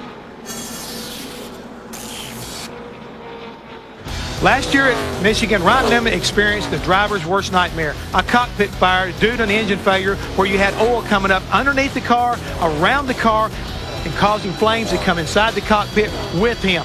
And you will see he got out of the car, but again, it was a very scary situation. He could have gotten hurt very seriously. Well, this year, they've got a new product that's come out that may help prevent a situation like that. This is the shifter boot that burned. Well, this year they've got a new product called TPR2 that you can coat the inside of this shifter boot to prevent it from burning or letting heat come inside, or you can do your oil lines or even the front part of the firewall. It's a new, not only fire suppressant, but a heat barrier to go with it. In this demonstration, you can see oil is ignited at 500 degrees and poured on an untreated part of material. It burns, but when it's poured on the treated part of this firewall with TPR2, you can see it goes out immediately. Even when we try to restart it with this blowtorch, it wouldn't do it. To me, this right here is very impressive and very safe for a lot of drivers. Kyle Petty is actually running this product today, and I'm going to be really surprised if I don't see a lot more teams switching to this new product for driver safety, because that's what it's all about when it comes to NASCAR racing. For your chance to win tickets to races here or Daytona next season, visit drive.webmd.com. And Darrell, I think fire is the biggest fear of any driver. Oh, it is. And I love all the technology, all these new products that are coming out that are making our sport so much safer. And DW, I could not impress upon you enough that this is exactly what so many drivers need as far as around the cockpit area. We've seen Hermie Sadler got burned earlier last week at Martinsville, Virginia, and you know heat inside his cockpit. If you can do anything to keep more comfort for the driver, it's going to be better for him. 38 cars on the lead lap. Joe Nemechek got the free pass on that caution. And Robbie Gordon is going to lead Michael Waltrip, Kevin Harvick, and Jeff Gordon to the green flag. Looked like Michael lagged back just a little bit, Darrell, tried to get that run on the high side, but in turn, he's going to lose that position to Kevin Harvick in the 29. Yeah, he ran up on the 31 car so fast, he had to lift a little bit, and here comes Kevin. We need to add back in fifth. Add to our victims of pit road accidents. Kenny Wallace and Jeremy Mayfield got together on that last pit stop. Both of them had to come back in for repairs. Now, during the caution, we listened in to Stevie Reeves, spotter, talking to Dale Earnhardt Jr. Hey, right when that caution come out, Stuart Spotter was down here, was asking if you wanted to run the bottom. He was going to let you in. He wanted to start working with you. They said he was asking where you were so you guys could hook up together. Yeah, but I don't want to be in line. I'm tired of it. I want to have some fun. He's having fun right now. Dick Berggren has more. Yeah, there was more conversation during that caution as well. Junior trying to hook up on the radio with Michael Waltrip, his teammate.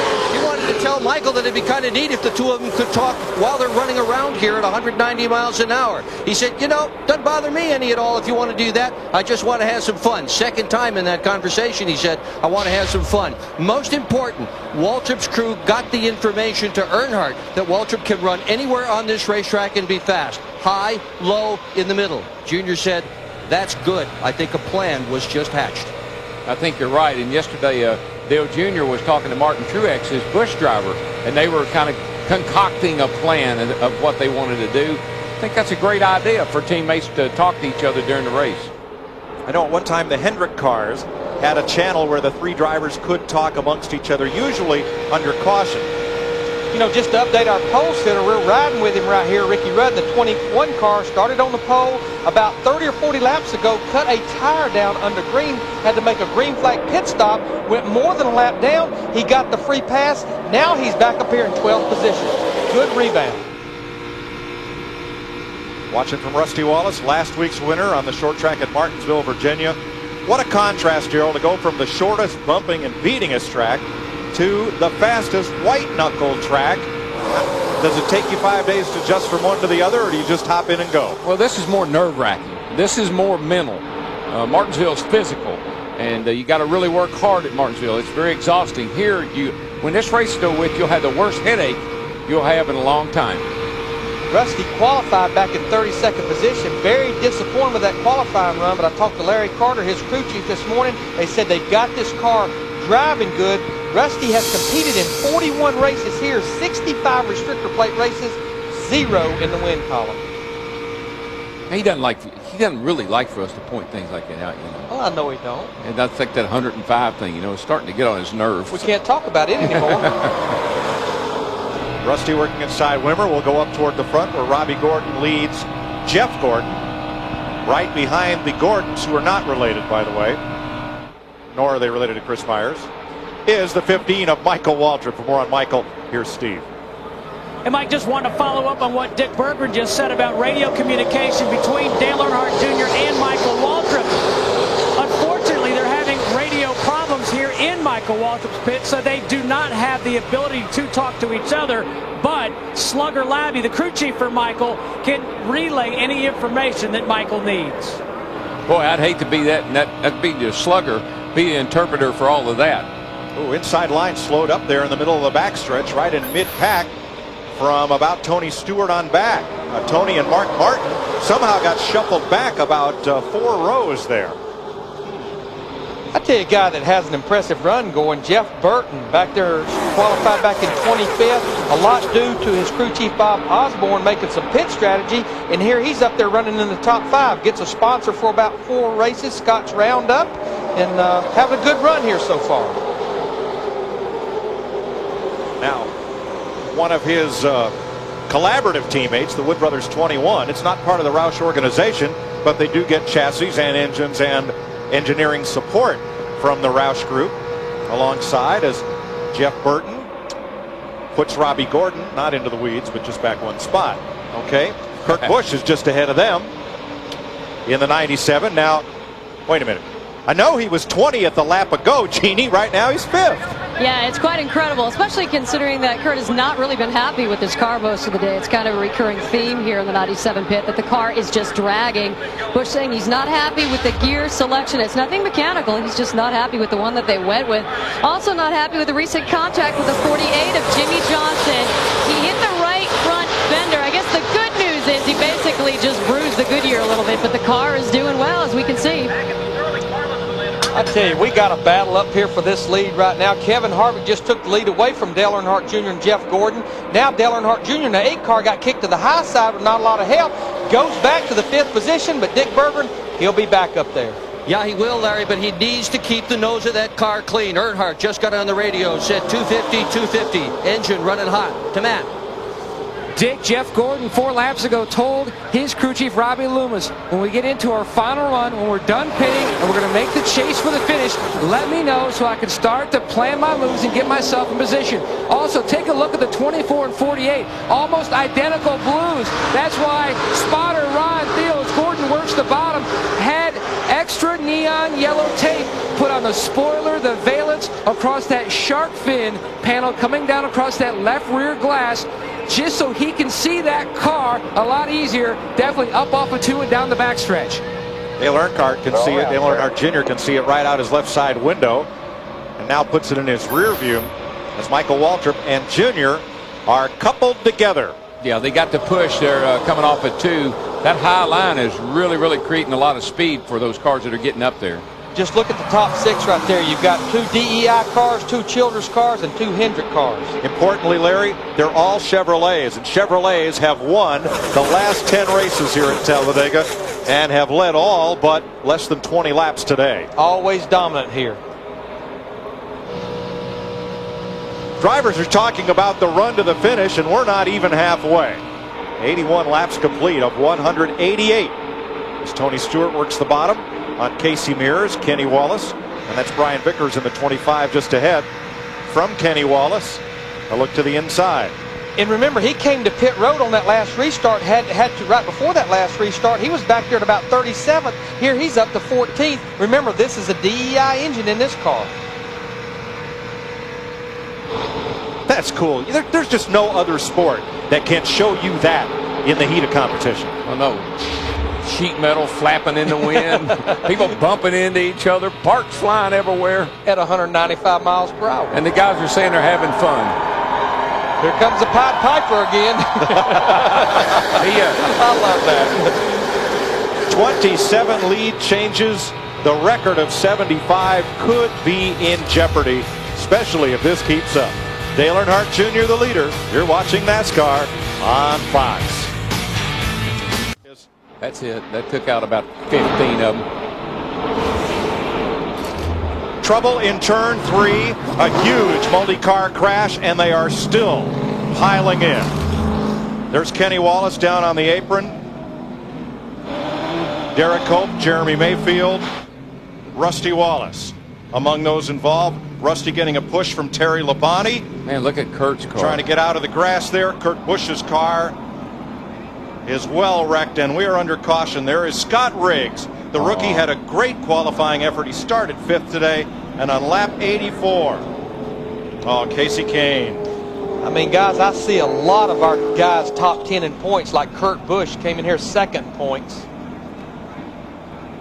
And the word is that thus far, everybody is okay. And we talk a lot about the big one, and we've just had it, but Darrell, since NASCAR took a proactive stance on driver safety in 2001, we've not had a serious injury in the big one. What triggers this? Let's see what happened over here. Yikes. Looked like the 20 car made some contact with the 97 getting into 3 over there. And boy, you can see the results. And Darrell, that happened down low. A lot of those cars were going high, but Kurt Busch went up the racetrack right there. That got about 6 or 8 of them. Took a pretty hard lick too. Looking down to the inside, just not quite enough. Not quite enough room there, buddy. And up he comes.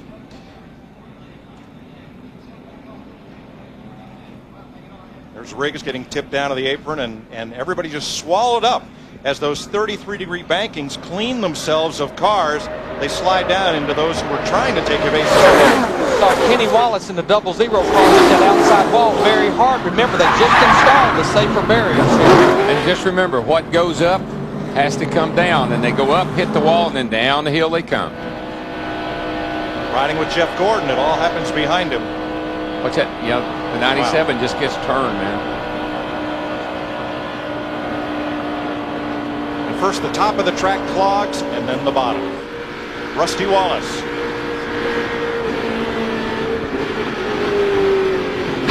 Oh, hit his youngest brother, Kenny Wallace. Man, that was hard. And they're still piling in. That's Casey Kane who just piled in. Let's ride with Casey Kane. It's Derek Cope just ahead.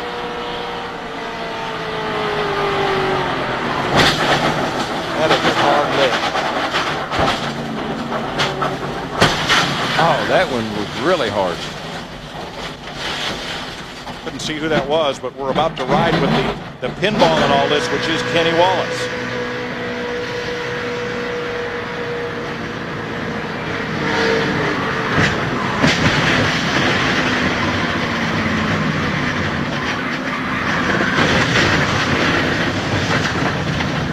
Lights out.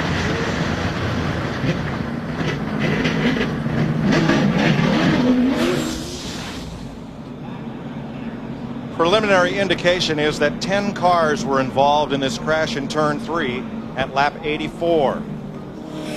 The Wallace brothers, Terry Labonte, Casey Kane, Scott Riggs, Ryan Newman, Dave Blaney, Derek Cope, Kurt Busch.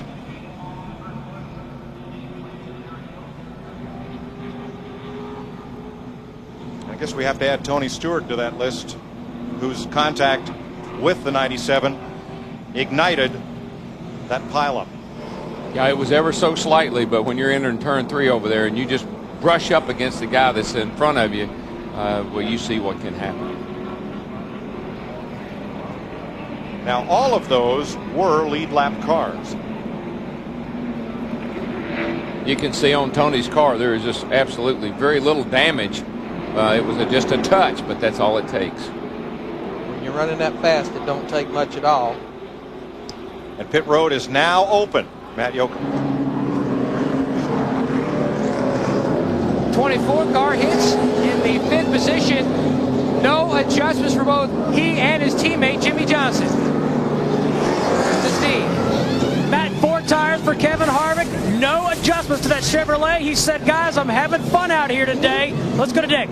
Junior said when he got out of the draft that the temperature went right down to 250 degrees. There is now a rear view mirror on the B post of his car so he can see better from the cockpit. Virtually no tape left on the grill, so there's virtually nothing that they can do to help Earnhardt get that engine to run more cool. See right there on our race off pit road, looked like most of the cars, especially after that big wreck, decided to change 4 tires, but Frankie Stoddard with Scott Wimmer in a 22 car, they win the battle off pit road changing just 2 tires. Good strategy, worked at Daytona. I don't know how to work here today, but it worked at Daytona for him. It looks like Dale Jarrett in 88 car, Mike Ford, decided to leave him out for at least one more lap where he can get 5 points for leading.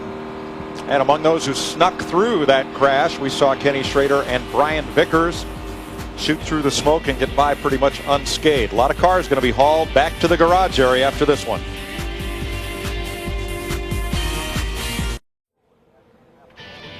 Back live at the Aaron's 499 here in Talladega following the big one. Kurt Busch involved in that. Let's check in with Jeannie Zalasko. Well, guys, I guess the good news, Kurt Busch physically okay, mentally obviously upset right now. I'm listening to you with the one-word answers, trying to put on a good face and looking forward to next week, but I guess maybe a little frustration with the 20 car? Yeah, we drafted down the front straightaway together real well, and all race I acknowledged he was on the bottom lane. That's cool, you know, we drafted together. I was going to call him on Monday. Dude, everything was great. I don't know why he committed to turn 3 as late as he did. He knew he needed to follow me, and now we're here instead of out on the track. It's a bad finish. So far this year, our 2 worst finishes are on restrictor plate races. Thank you for the time. Jeannie, a winner last week at Martinsville. Rusty Wallace not going to make it 2 for 2. Rusty, what happened? Oh, there was just a big pileups, all there was to it. Everybody was really, really running close. There was a lot of bumping and banging out there. Nail biter, no doubt about it, but a lot of bumping and banging, and I guess somebody tagged somebody and turned them sideways, and I was all the way up top of the racetrack. I had a good car. You know, I took a couple times, ran it up front, but I was just kind of hanging out on top of the racetrack because I was just tired of getting in that mess, you know, and the top lane after a while, I just couldn't make much ground, so I moved down to center, started trucking forward, and that particular lap, I moved back up to the top, and when the wreck happened, I was 3 wide and couldn't get back down. How different the racing compared to Daytona with this same package? Oh, the racing is much, much different here. At Daytona, the cars get away from each other. You know, the tires wear, handling really gets into it. But everybody's cars are handling here, and they're all on top of each other, to bumper. But, man, I just couldn't believe how forceful everybody was getting. There was a lot of people running into each other. There's cars running really, really good. They'd come by me, and their right sides are tore off, noses are tore off, and they're still bashing into people. But it's an exciting race for the fans, but I'll tell you what.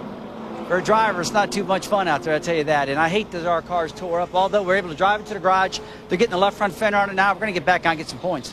Thanks, Rusty. Mike? Of the 11 cars involved, the only one able to continue after brief repair is Terry Labonte. That'll leave us 31 cars on the lead lap. Jeff Burton was really frustrated at what happened. We listened in. Big time, big time. Do something about that. They need to do that. Is ridiculous right there. He just freaking wrecked it. I mean, he wasn't even, that wasn't even close. He just turned and made it 3 wide and just wrecked him. That's pathetic. Burton supporting Kurt Busch's view of Stewart's late commitment to the bottom in turn 3. NASCAR has admonished the 20 team and told them to be less aggressive. That don't make those other 10 cars feel better about it. We restart with 31 cars on the lead lap. Scott Wimmer, the rookie, driving in his 2nd Talladega start for Bill Davis, and the Cat Dodge is our leader. See, this is one of those places where one guy's mistake affects a lot of people. It's not like it's just you and the guy you ran into. It takes out so many others. And we talked about that in the opening, Darrell. You know, as you say, one driver's mistake. Matt? Mike caught up with Casey Kane. You're okay, but boy, a very scary and frustrating incident. Yeah, just, I don't know, it happens here.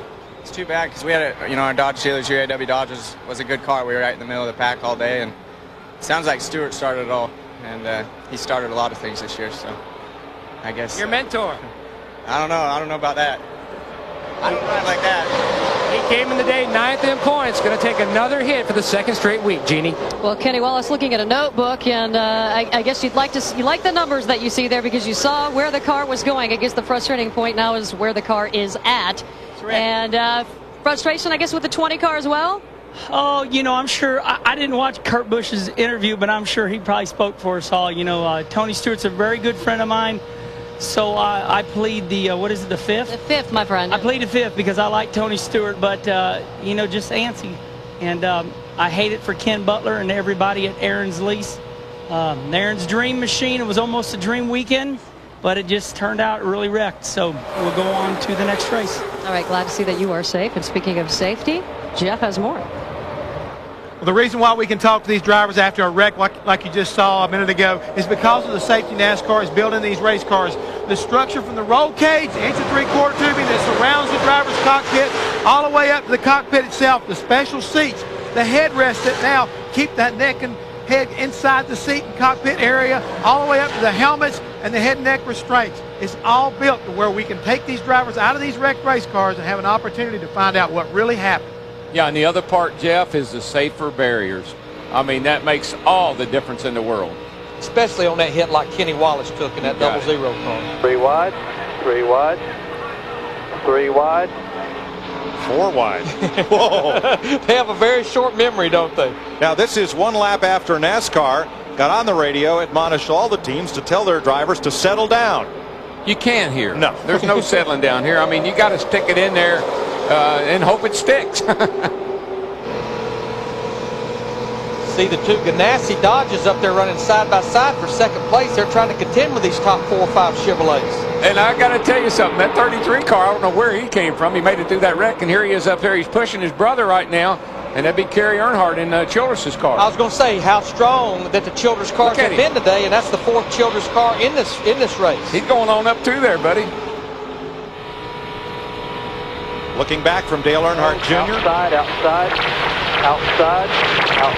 And his older brother, Kerry. We get some height right here, boys. Slipping and sliding. Give me some room. Darrell, there's no gimme. There's just take right here. Just take. Yeah, no, you're at the mercy of the people around you. You know, everybody's just. Kerry just knocked Dale Jr. into the lead. And remember Joe Nemechek, the free pass car? Look, he's up top. He's up there fighting for the lead. A lot like Ricky Rudd had that cut tire under green and went over a lap down. It proves you cannot start or restart too deep in the field here to not have a chance to get to the front. 29 car Kevin Harvick is a strong piece too, Larry. He's been able to drive by Dale Jr. a couple of times. He got McMurray right there pushing him. Yellow is out. I think someone lost part of a tire. There it is right there. There we see it. Lap 92 closing in on halfway. That tire debris brings out the yellow, and just in time, I think, Darrell. We're going to have a lot of debris cautions, I'm afraid. Genie with the rookie who qualified 5th and won't see 5th at the finish. Well, Scott Ricks will take all the cautions he can get right now. Just keep delaying this thing, right? Let's keep waiting. You're being serenaded by drills and hammers, so a good chance to get back out. Yeah, we're going to try to. Just hate it for all the guys on the Valvoline Chevrolet. All those guys back in the Fab Shop did an awesome job building us 2 great cars today, and just hate we got into it. I was doing a lot of giving out there, a lot of people taking a lot of risks, and I was just trying to keep the fenders on it and see the end of this thing, and really wait until the end to do all my taking and have a good solid finish. And like I say, just hate it for all the guys because they did a good job on the car. Just saw the 97 car spinning down low. We were up top and we woed down, and I almost got stopped. I mean, I was just waiting for everything to sort of slide to the bottom and sort of self-cleaned the track, and somebody hit me from the rear and knocked me down the racetrack right into the mess. So just hate it. All the guys did a good job, and I know the guys back in the Fab Shop will build us another one to be even better. This may not be a good time, but I got you here. Thumbs up or thumbs down on Talladega right now? Well, I mean, a thumbs up, I think, because I had such a good car, and the guys gave me a great piece to race with. Thumbs up on the tires even. I think we had a really good car, and we're going to be able to really show our hand on a long run because a lot of cars started getting really tight, and you started having to get back to 2 wide. It was too hard to run 3 wide, and I was going to really, wait until the end of the race to do all my taking and make my move up there and have a good finish. And just trying to take care of the car and, trying to take care of it. Somebody else got into me and couldn't do it. All right, get back out there. Gentlemen? Jeannie, we're under caution for tire debris, but let's have a look at what happened between Tony Stewart and Kurt Busch right there.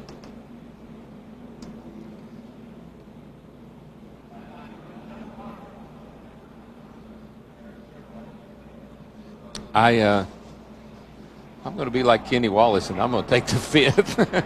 But actually, Tony just stuck his nose in there and got into Kurt. That's what happened. Was Kurt already committed to the inside when Tony stuck down there? You can see that there's room for Tony to go there, but that's that give and take thing.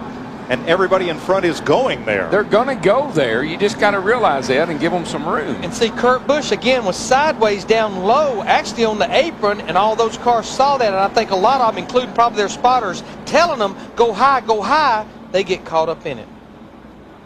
Now this caution is for debris off Terry Labonte's car, one of the cars that was damaged in that accident, but continued. And there it goes.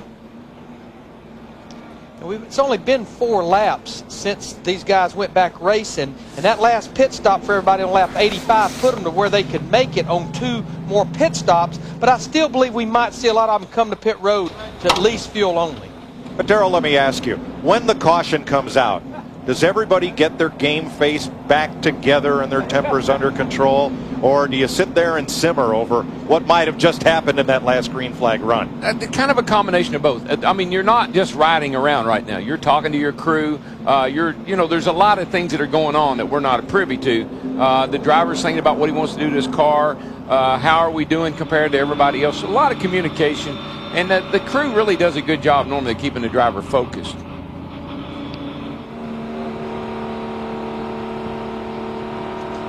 I think we'll see some of our guys at the very front of the pack since we've only been 4 laps of racing, since we are where we can make it on 2 more stops. I think we'll see some of those guys at the front stay out, but we'll probably see some maybe at the back at least come in for fuel. Larry, are you at the stage in the race where now you're starting to wind the race from the checkered flag backwards? That's exactly what I just did right here. That we were on pit road at lap 85, and this race is 188 laps, so that's 103 laps. I divided it up into 3 segments, so I can make it on 2 more stops, but it looks like most of them are going to come to pit road, but I about bet it'll be for fuel only with most of these guys.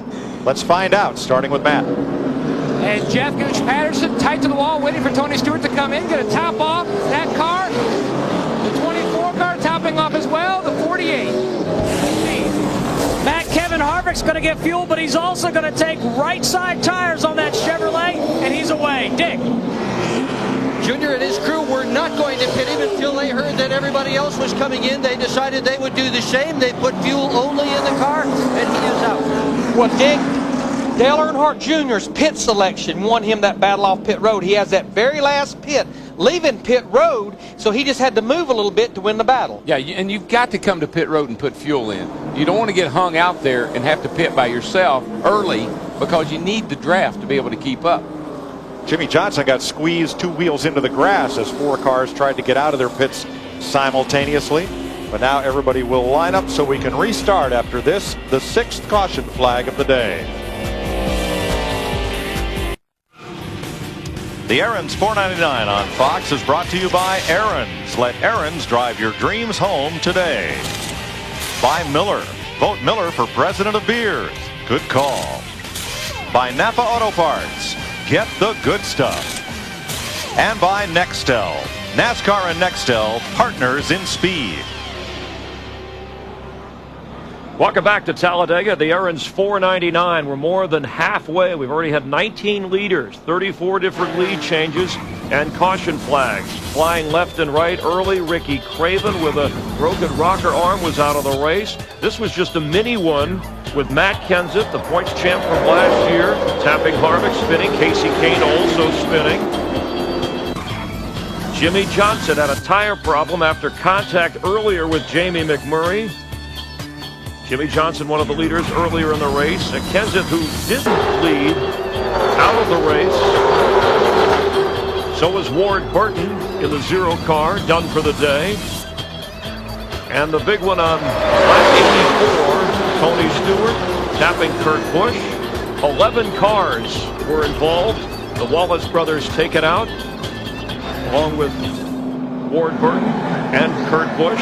You heard the comments as the fans are rooting on maybe another Dale Earnhardt Jr. victory here. He is currently the leader with 91 laps to go. The comments that followed that big wreck, Jeff Burton saying that Stewart was out of line, Casey Kane saying that Stewart has started a lot of stuff this year, and others not wanting to comment, but it has left Dale Earnhardt Jr. in the lead. Mike?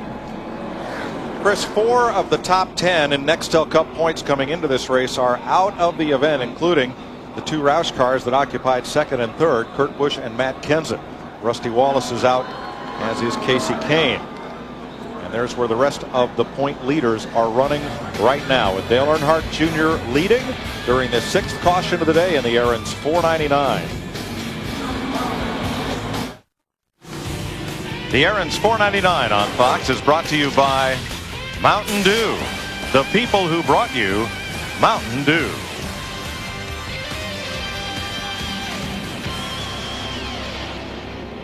Coming to the green after the 6th caution flag of the day, still 32 cars on the lead lap. Debris from Terry Labonte's cut tire put us under this caution. Earlier, an 11-car pileup at lap 84, all among lead lap cars.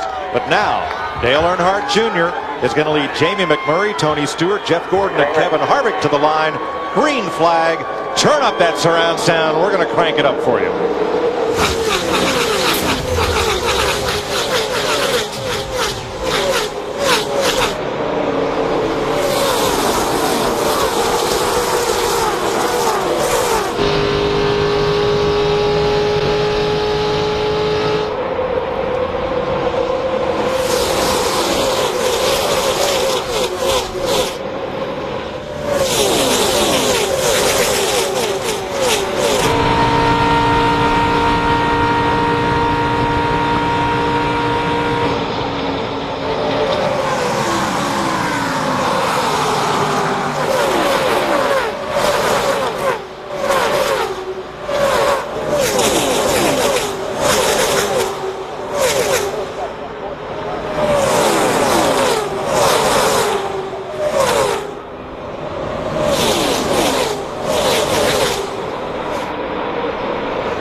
lead. Here comes Jamie McMurray.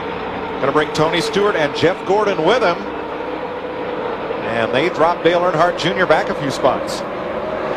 Sterling Marlin coming too on the bottom with Michael Waltrip. You know, Jamie McMurray's got to be thinking, hey, I'm doing something cool. I just passed Dale Earnhardt Jr., and that's pretty hard to do at Daytona and Talladega. But Yeah, you heard Junior say he wanted to have some fun. Racing and passing is fun.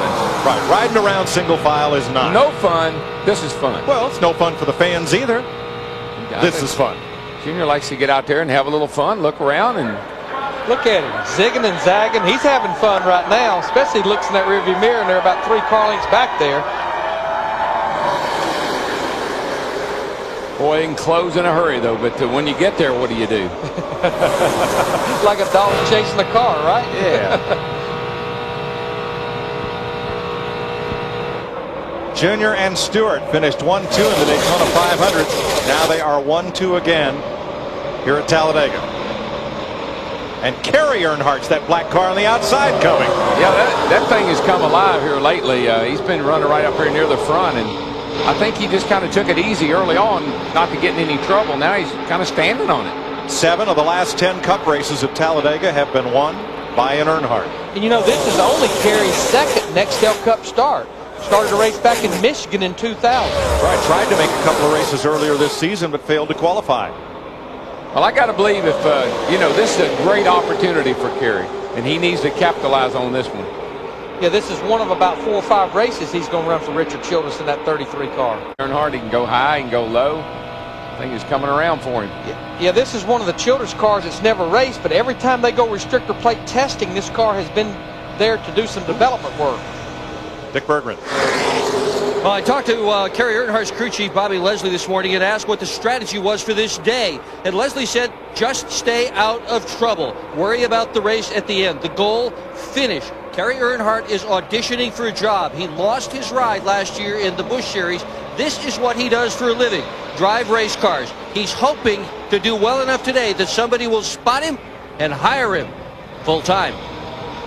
You know, guys, we watched Happy Hour practice yesterday, and one of the cars that I thought was very strong was Dale Jarrett in the 88 car. And we still have 85 laps to go, and I've been watching a group of cars back here. I've been watching Dale Jarrett, Ryan Newman, Bobby Labonte. They've been back at the back of the pack as we still watch the battle for third right here. They've been back there trying to stay away from the eye of the storm for this most part of this race. But I just wonder what they'll do later on in the race. Trouble on Johnny Benson, who got turned around on pit road earlier. Now he comes past the pit exit. Looks like he's going to limp around to pit road. That's 2.5 miles away from where he is right now. Only 2 places you can stay out of trouble here: in the lead or in the garage. Well, that's what Michael was telling me this morning. I said, how you going to do today, buddy? He said, if I can stay up front all day, I'll do just fine. Watch his 42 car get into 41. Teammates. That was big. It's not team racing. Now they're going to come back together again, and he clipped across in front of Tony's car. How many times have we seen that go on today, and the next thing you see about 2 laps later is somebody come to pit road with a flat tire? I know these cats race on their computers all the time. I wonder if they race on the computers. Hopefully Mears is getting enough air to the radiator and oil cooler. Now there's the group I was talking about a while ago while that action was going on. Dale Jarrett in the 88, Bobby Labonte 18, and also Jimmy Spencer back there in the 4. You see Kyle Petty in the 45. These guys have been running right at the back of the pack all day long. And that's typical Dale Jarrett here. I've seen him fall all the way to the back of the pack, kind of ride around back there for most of the race, but then with about 25 to go, he steps it up a notch. Steve Burns.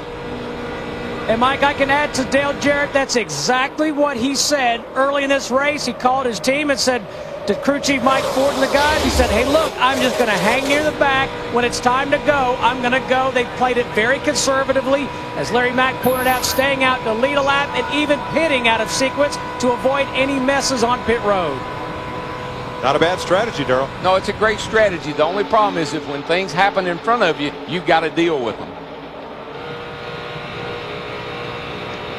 You know, it's taken about 100 and something laps for this to go on right here. Remember, we talked to Dale Earnhardt Jr. in the pre-race about it. It looks like these teammates have finally found one another, and for the time being, content to run right where they are. We know we've got 2 more pit stops coming at least. Yeah, it just seems like, though, that any 2 cars get hooked up, they can blow by the guys going into the turns. Right now, it looks like Robbie Gordon in that Singler car, the 31's a sitting duck. Looks like the inside line has lined up, and they're going to leave him. He's going to go from about 3rd back to about 8th or 9th. Still at these speeds, there's as much tension right here. This is like a 3.5-hour episode of 24, which a show that has me on the edge of the seat trying to watch Kiefer Sutherland get out of scrape after scrape on Tuesday nights on Fox. And that's not a promo, that's just appreciation. That's a great show. This is just as white knuckle for the folks that are in it and the folks who have to deal with it afterwards. This wad right here is we arrived at Kevin Harvick in the 29 car. That's about position 9 through 25th right there in about a second. And just think, you're watching the guy in front of you, seeing where he's going to go. You're watching the guy behind you. You got a guy beside of you, and you got somebody trying to get underneath of you. And if you goof, you got 12 guys going to run into you.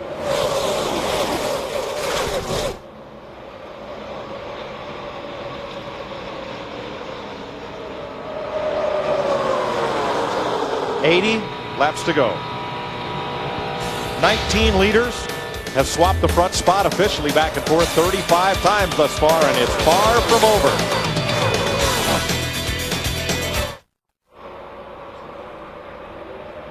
$112 laps of white knuckle racing. 76 to go. Dale Earnhardt Jr. leads his DEI teammate Michael Waltrip. Jamie McMurray is the leading Dodge in 3rd. Jeff Burton, the best Ford, back in 17th. 32 cars out on the racetrack right now, and 31 of them are on the lead lap. In the garage, Crash, Kurt Busch, Kenny Wallace, Derek Cope, Casey Kane, Rusty Wallace, Scott Riggs, Dave Blaney, Mort Burton with engine trouble, Morgan Shepherd, Matt Kenseth, and Ricky Craven. Boy, Robbie Gordon got in the back of Michael there and got him all loose and made the pass. It worked. And Darrell, I talked to Donnie Wingo, crew chief for Jamie McMurray in that 42 car. They were not very happy with him. What goes around? That's it looks like I believe it's Kerry Earnhardt. It is. And I believe everybody else will get by. I don't know how. Caution is out. Caution is out. 7th yellow of the day at lap 114. The Bass Pro Shops tracker boat Chevy of Kerry Earnhardt. There was a bottle. Something was happening over there, bottlenecking everybody up. I'm not sure something happened in front of Kerry, and I think he got punted. It was like a caterpillar, the way a caterpillar moves, Darrell. Something happened up front. By the time it bowed up and got back down, there was Kerry. Yeah, we just had documented, I think, talking while we were at break, all 4 Childress cars, including Kerry Earnhardt in the 33, were running in the top 8.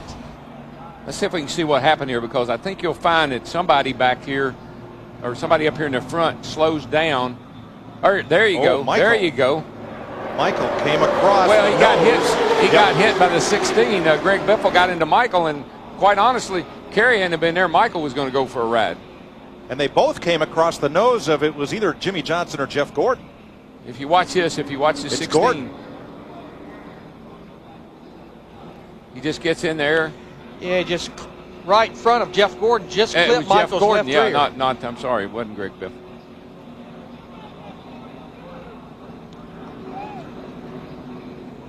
And actually, Earnhardt straightened out Michael. Yeah, that's what I say. If it hadn't been for Kerry being there, Michael would have been down in the dirt. He was going to be in big trouble. Yeah. Everybody scatters, but no other contact. Earnhardt gets a pretty hard hit with the right rear into the inside retaining wall. Boy, that's unfortunate for everybody. And that could have been big once again. I mean, he was right there in front of about 15 to 20 cars coming at him. And he just couldn't get it woed up before it hit that inside retaining wall.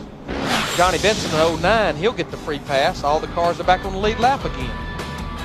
7th caution flag of the day in Talladega. This is NASCAR on Fox.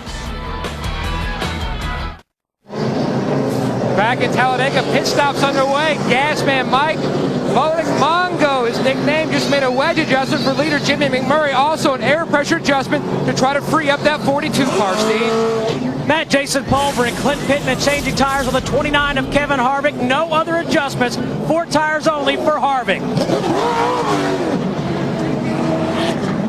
McBurgren. Key man on Earnhardt Jr.'s pit stop is Kevin Pinnell, the 7-year veteran. When he drops the jack, that's Earnhardt's signal to go. When he drops it, Earnhardt knows it's time that all 4 tires are on. They're There's the race off pit road. And the quickest, Robbie Gordon, Michael Waltrip, and Ryan Newman. And I think the reason we saw most of the leaders right here change 4 tires is this pit stop comes with 72 laps to go. This means everybody can make it from here on one more stop, running about 36 laps per run. Let's have another look at what triggered this 7th caution flag of the day that sent Kerry Earnhardt into the wall. Michael's up high, and he's got the 24 under him, and Michael just comes down right here in front of Jeff, and Jeff clips him a little bit. Kerry is down there, and unfortunately for Kerry, he caught Michael and straightened him out, but sent himself into the outside or inside retaining wall there. Yeah, Michael's about 3 or 4 inches from being completely clear. There you see Michael in front of the Johnny Sauter AOL onboard camera. Michael just coming down, tipping Jeff Gordon, but Michael's car bit out of control. Gets righted by Kerry Earnhardt.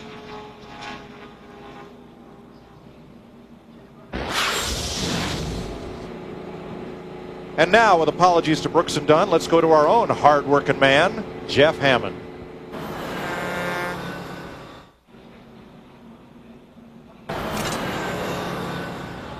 Well, this is a Visa race break, and what a better place to take a Visa race break than down here at the Visa Fun Bus. Hey, I'm kind of kicked back, got my feet here in the hot tub, enjoying some conversation with some of the race fans. It's a great place to watch the race, and that's what I like about NASCAR, is getting to great places. Back up to you guys in the booth. Eat your heart out, guys. Well, you could win a trip with the Visa race bus to an upcoming race and even a $10,000 Visa gift card. Log on to foxsports.com for details. You know, I'm from Alabama and lived here for 20 years, and we have one word for Jeff Hammond like that. It's what we call a nicin'. Yeah, well, that is not the first time that I've caught him in a hot tub like that. During a race is the problem. On a Fox telecast. Yeah, right. And you notice he put his boots up there where we could see them. I wonder where the spurs are. Nice boots, are clean. I'm speechless, so I think it's time for us to take a pit stop or a race break or whatever you want to call it. Tell you what, 117 laps complete. Caution for this. We'll be right back.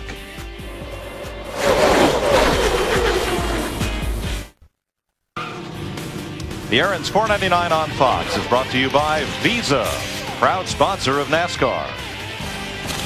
By Radio Shack, you've got questions, we've got answers. By Subway, eat fresh. And by Lowe's, improving home improvement.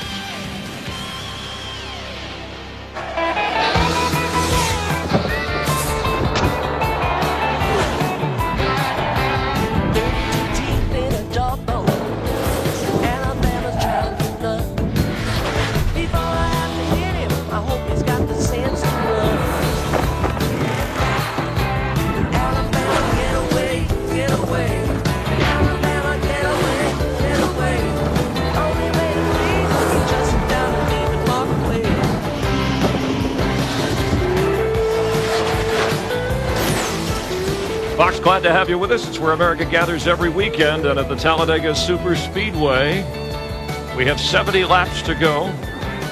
And back from the hot tub. Would you maybe come inside for? I'm glad to put your boots on. Oh, I got my feet washed though, at least. We have 1 to go before we restart. Robbie Gordon currently leading Michael Waltrip, but Ryan Newman up to 3rd. Dale Jr. is running 4th currently. Well, as I like to say, it's showtime right now, Chris. With 70 laps to go, they got 1 more stop to go, so you want to get your car in position so you can keep up with the lead pack. You can't afford to get way back in the back. Now's when things are really going to get interesting. Alabama getaway. Let's get away to Steve Burns with his Craftsman adjustment. Well, Chris, we've been hearing about tape and tape configurations all day. Down here at Casey Mears pit, what they've done is actually taken a picture of the nose of the race car and taped it to the war wagon, their pit box, so there's no confusion. If they call for a tape adjustment, they will also actually number the tape. They can refer to this, go over pit wall, take the tape off, and the adjustment has been made. Matt? Steve, under that caution, Casey Mears told his spotter to tell teammate Jimmy McMurray that his car really pushes. Not meaning that it's tight, it means he can really push the car in front the way his car is handling. To keep that in mind, the 42 team debated, Mike, about whether to go no tires, 2 tires, or 4. They took on 4, but Ryan Newman, who's up in 3rd, they took on left side tires because of the previous stop. They took on 4 to set themselves up for their final stop. They want to go rights only. Dale Jarrett finishing up a late pit stop. He may not catch the pack before this restart. The pack is in turn 3. We listened in on Robbie Gordon talking with his spotter. Now tell the 15 this time on the restart, I'm going to gradually pick up the pace. Don't lay back. Save all the gas you can here. Yeah, it's what I was talking about, anticipating those starts. The last time Michael laid back and he made a run on Robbie when they got down into turn 1.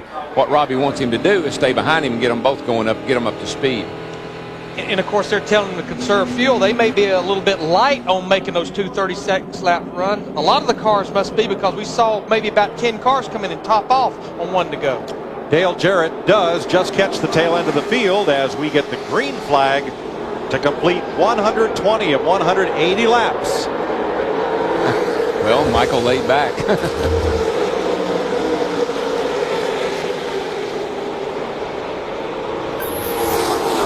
Ryan Newman in 3rd, Earnhardt Jr. 4th, Harvick 5th, McMurray 6th. Casey Mears, Tony Stewart, Jimmy Johnson, and Johnny Sauter, the top 10. And just remember, wasn't that many laps ago we was talking about Ryan Newman in that 12 car. He was back there hanging out with Bobby Labonte and Dale Jarrett at the back of the pack. Here he is running up there in 3rd. Terry Earnhardt has gone to the garage. He's out of the race. Casey Kane, who was in the earlier 11 car crash, though, has returned to the speedway after making repairs. Yeah, he's 35 laps down, and Terry's 6 down now, so he's going to have to run about 30 laps to move up 1 spot. Like Michael jumped up in the high side trying to get a push from Ryan Newman in the 12. It looks like it may work. That outside line is moving as they come through the trial. Whatever line Dale Jr. is in is moving. Yes, sir.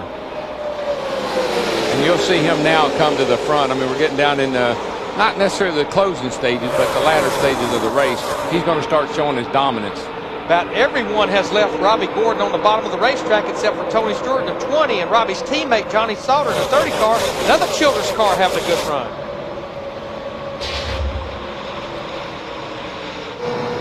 You know, Kevin Harvick's got a pretty good restrictor plate record. He's got, I think, about the best average finish of any of the guys that he's running against, even Dale Jr. Biggest thing Kevin Harvick has, he's been running it in the 47 consecutive races without a DNF. Robbie Gordon and that bottom line losing touch with the rest of the lead pack here. I'm going to tell you that 42 and the 41 hooked up together looked pretty good, Larry. You heard Casey Kane tell Jamie McMurray in the 42 car, I'm a good pusher. Well, he's pushing him right on up there. And we, once again, like a while ago, and a lot of times during the race, we got all kinds of teammates hooked up. 2 Ganassi cars, 2 Hendrick cars, and then the 2 DEI cars on the bottom side. For more on those Ganassi teammates, here's Jeannie. Yeah, it is interesting, guys, though, when you listen from behind the scenes, you listen to the radio, and I guess one guy's idea of teamwork may be different than another. It wasn't that long ago that Mr. Ganassi did have to get on the radio and kind of explain to everybody what working together meant, because the 41 of Casey Mears didn't feel like he was getting the love that he should be getting from the 42 car of Jamie McMurray. Interesting, though, guys, as we do watch the tire changes with the pit stop, the 41 car has stopped 7 times. Every time but one, they have taken 2 tires, obviously rotating right side, left side, and they're believing that's what's keeping them up in front of this thing. Guys? You know, the most unusual thing I'm seeing is the fact that even with these smaller fuel cells, for these cars meant to pit more often under green, and a lot contributed to the 7 close, but we've had none so far, about 2/3 of the way through this race. No, the spacing of the 7 caution flags have prevented the need for a green flag stop. Now, our 2 guys from Daytona, Dale Jr. and Tony Stewart, Dale Jr. was up there in the front of the pack. He slid back. It's almost like he's sliding back to find Tony to get hooked up with him to come to the front. Side, 20's coming. Dick Berggren? Well, he certainly isn't sliding back deliberately, Darrell. What he said when this all began and he was running in the second or third slot was simply no help. And he was out there all by himself with the 15 car, his teammate Michael Waltrip, but that big line was on the outside, and one by one, they just went on by Earnhardt. He's gotten shuffled all the way back. Now he has to find some friends and get back up front, and he probably will. And Dick, let me tell you who's really shuffling in the back. It wasn't but about 2 or 3 laps ago. He was leading this race. Robbie Gordon in the 31 car, he's been kicked back to 24th. A lot of movement. Johnny Sauter, who was 10th, is now 20th. Junior is back to 16th. He was leading a couple minutes ago. If you leave your TV set, folks, don't go away for long. You won't have any idea where everybody went. And the ticking you hear is that we're running out of time. Yeah, it's not the grandfather clock this week, right. but it's making the same noise. Intensity will pick up. Yeah, I wouldn't go away. I wouldn't miss this rodeo and this goat roping for nothing. Tell you what, Ricky Rudd, our pole sitter, that 21 car, he knows the clock's ticking. Remember, at the beginning of the race, had a flat tire early, got a lap down, got the free pass. He's up here battling back in the top 5. We're riding with him right now. Well, you take drivers like Ricky Rudd, Dale Jarrett, and Rusty, if he was out there, they would have laid back most of this race, kind of letting it come to them, and then when it's time to go, they got the car to go with.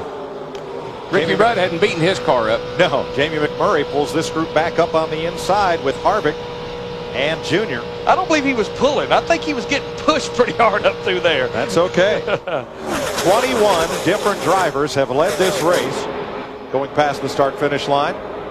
41 lead changes. Joe Nemechek's up in the hunt here now with an 01 car. Boy, Jeff Gordon had an almost against the bumper of Greg Biffle there. Almost. Here comes Biffle back at him. Falls in line. Rusty just came out of the pits, back out on the track, and got his car repaired, and so is the 10 car. Scott Riggs comes back out. Jeannie? Well, the name of Greg Biffle came up, and he's been fighting water temperature problems all day. They've been taking tape off, putting water in, not sure of the problem. They're not sure if it's something with the fan or with the water pump. The plan is pretty much to kind of hang back, try to stay out of trouble and save it, especially after what happened to the other Roush car here today, the 17 car of Matt Kenseth. The last thing they want to do is watch their engine blow, so basically they're going to hang back, save some till the end, and then they don't have to worry about the engine once it's over. 4 wide into turn 1. Robbie Gordon on the bottom. Everybody upstairs. Catch your breath. Show you what happened a moment ago with Jeff Gordon, Greg Biffle, and Ryan Newman. Watch the 12 of Newman. That's excuse me, pardon me, sir. Could I just squeeze in here? Thank you. And as long as we've seen so many times during this race, they don't cut a tire down by doing that. No harm, no foul. Yeah, but no fun either. I don't know about the foul part. I'm thinking that the 12 is probably going to throw a flag on him.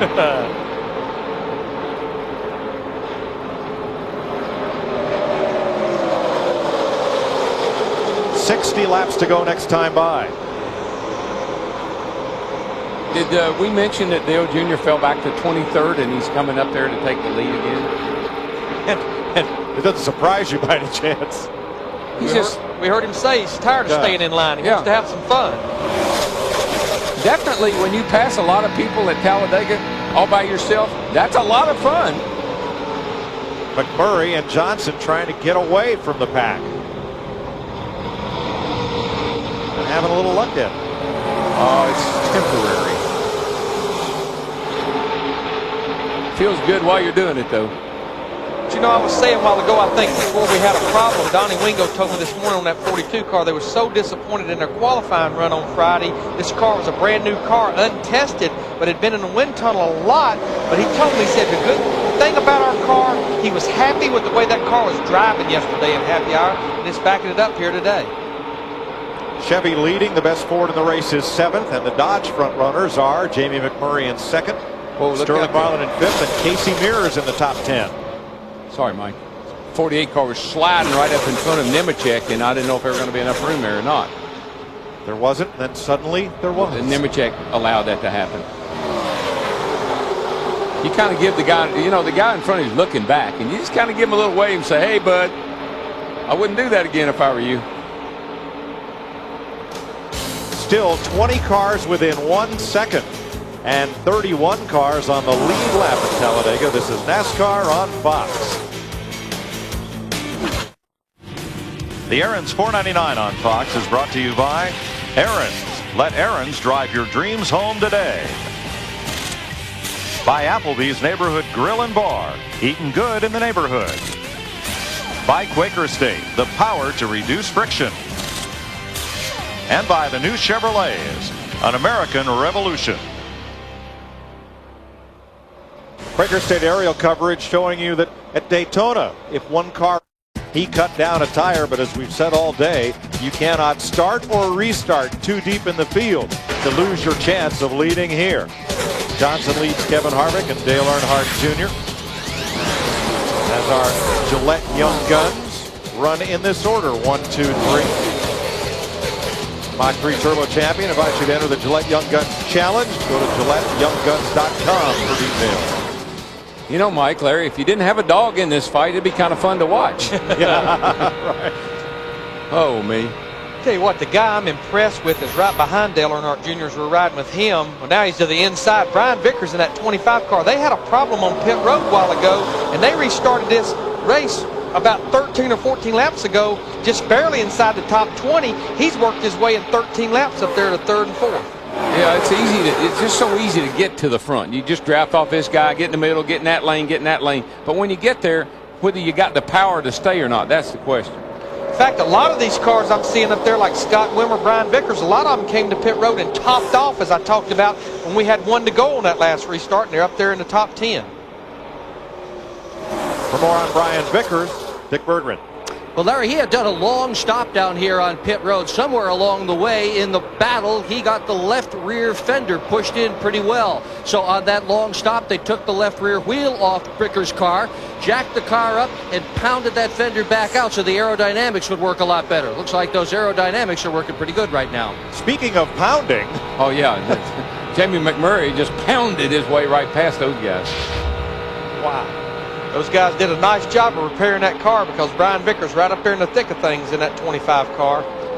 2x2x3, they come off the corner. Looks like a pyramid coming at you.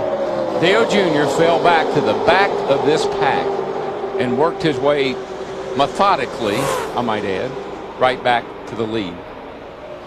Tony Stewart in that 20 car, he had worked his way back to the pack. Here he is up in the top 5 working for the lead. If I'm Jamie McMurray, I'm going to do everything I can to stay hooked to the back of that 8 car.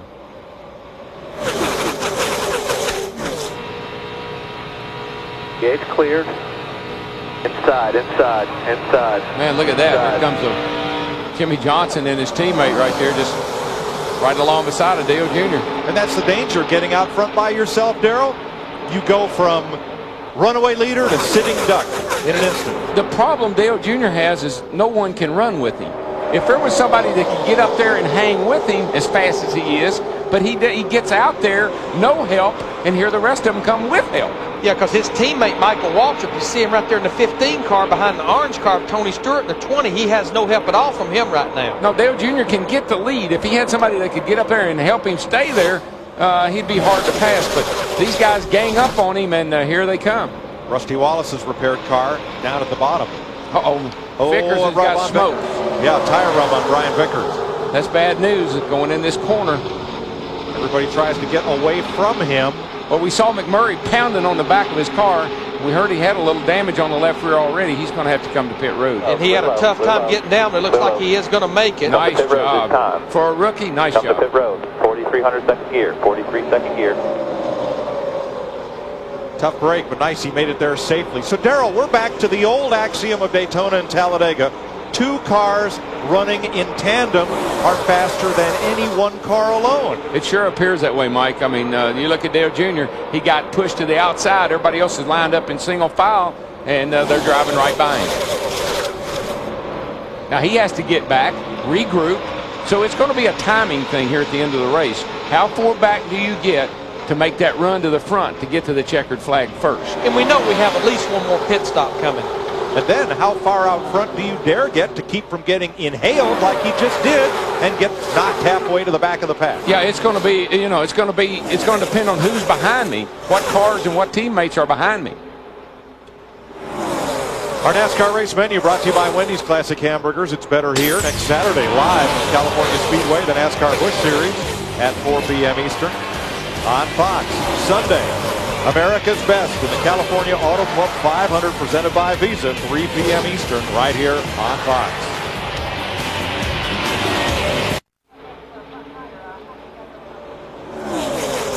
.46 laps to go at the world's fastest speedway in front of the world's longest grandstand.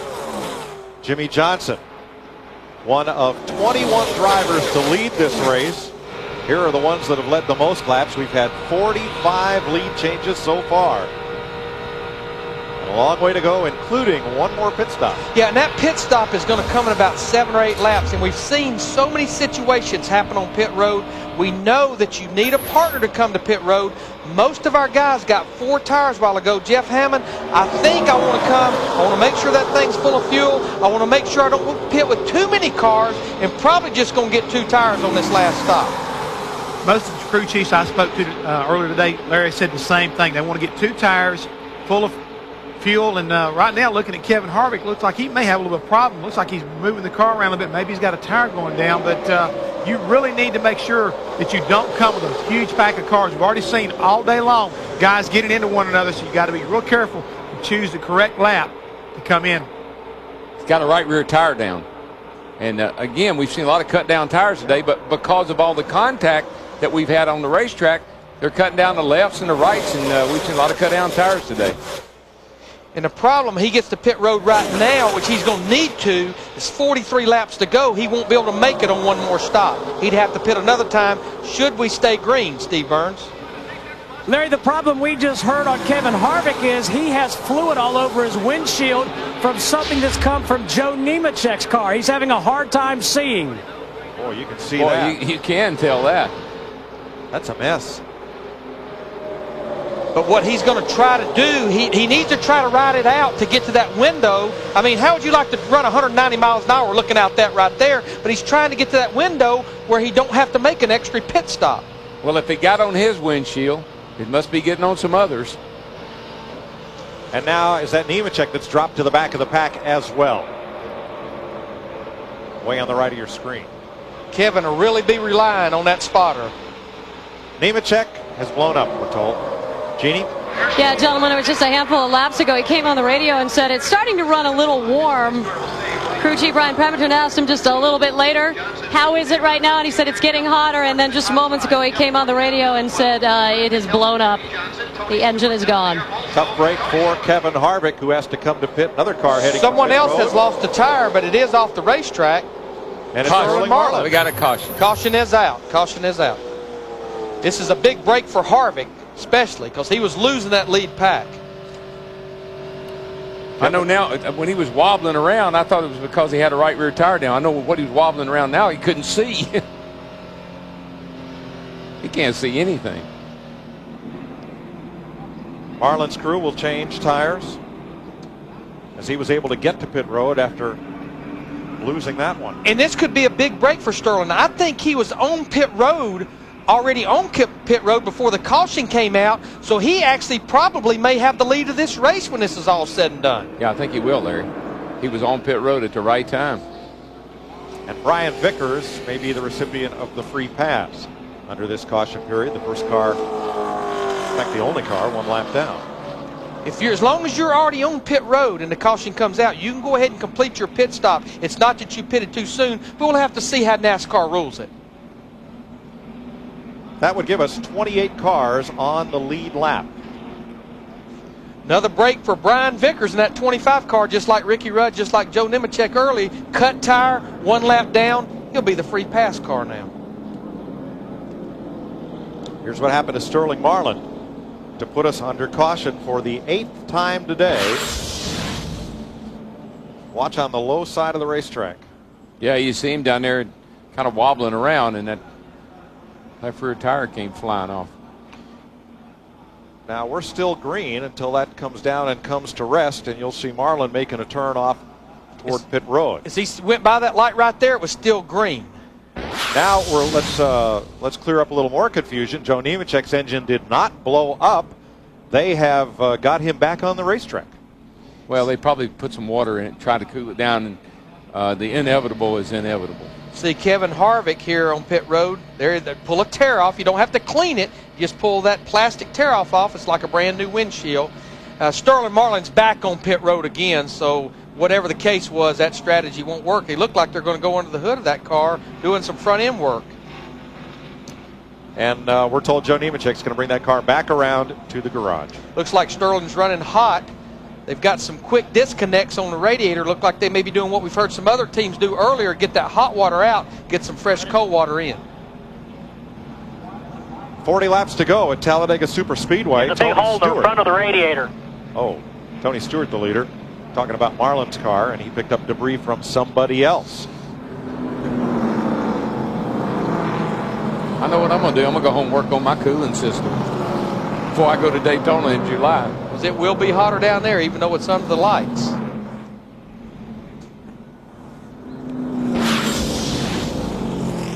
Brian Vickers. I like it a lot. I get on the lead lap again. And he has a pretty good car, so that's good news for him. Yeah, baby. That's one of those friendly 5-finger waves right there. 8 cautions today, 1 shy of the record. But 46 lead changes already, and we're far from done. What's going to be interesting, pit road was still closed that time, so if it actually opens the next time by, that's going to be 39 laps to go. We're going to probably see a lot of cars have to come back in and top off because there was cars that could not make it 38, 39 laps of crew chiefs I talked to this morning. Some could, some couldn't. 35, 36 was max on some guys. You can race the pros.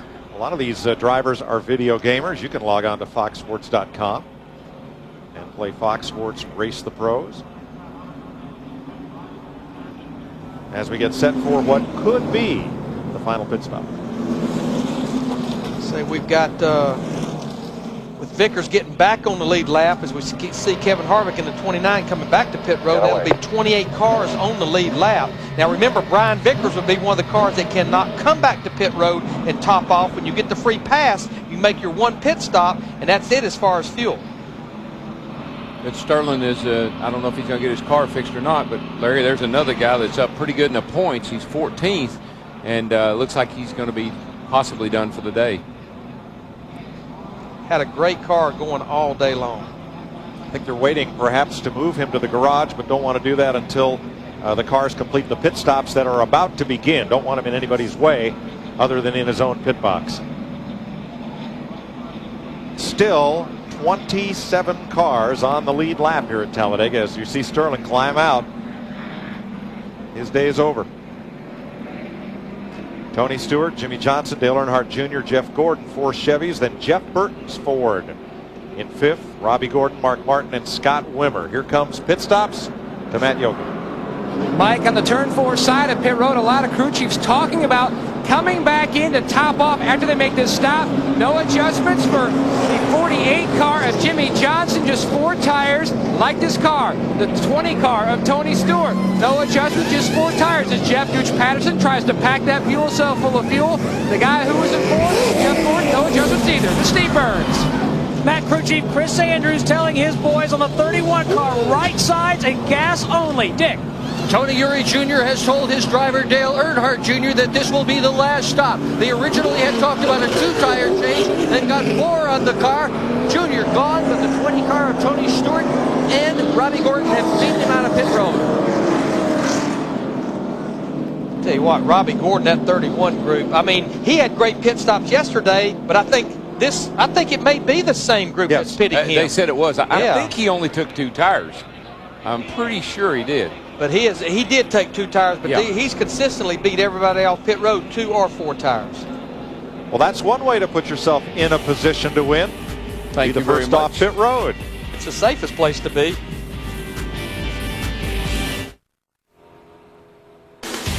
The Aaron's 499 on Fox is brought to you by UPS, the official express delivery company of NASCAR. We want to race the truck. People love the truck.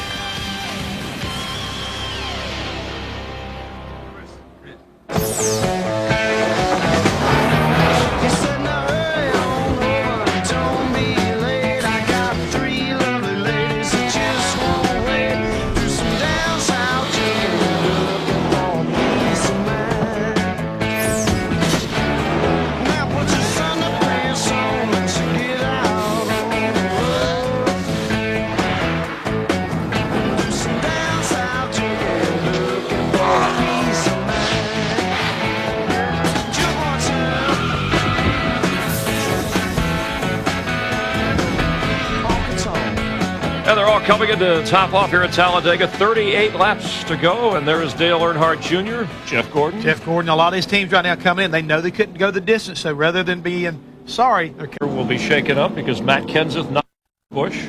That's an interesting kind of scenario. Again, we saw just a few minutes ago Sterling Marlin, who was up there like 14th in the points, and he fell out with engine problems. And I think Jeannie Zalaska's with him. And let's check in with Jeannie. Don't blink, guys. You could miss something here. You came in with a tire problem, I guess, and then they found a radiator problem. Is that correct? Yeah, it got running hot about the past 10 laps, and hadn't really just got to 230. It run 180 all day, and the shaker screen in front of the radiator, it come loose. Wasn't enough pop rivets gas and rubbed a hole in the radiator, and had a really good car, the Coors Light Dodge, and sitting there waiting to the end, and standing here now watching the end of it. Thank you, sir. Heating up literally and figuratively, guys.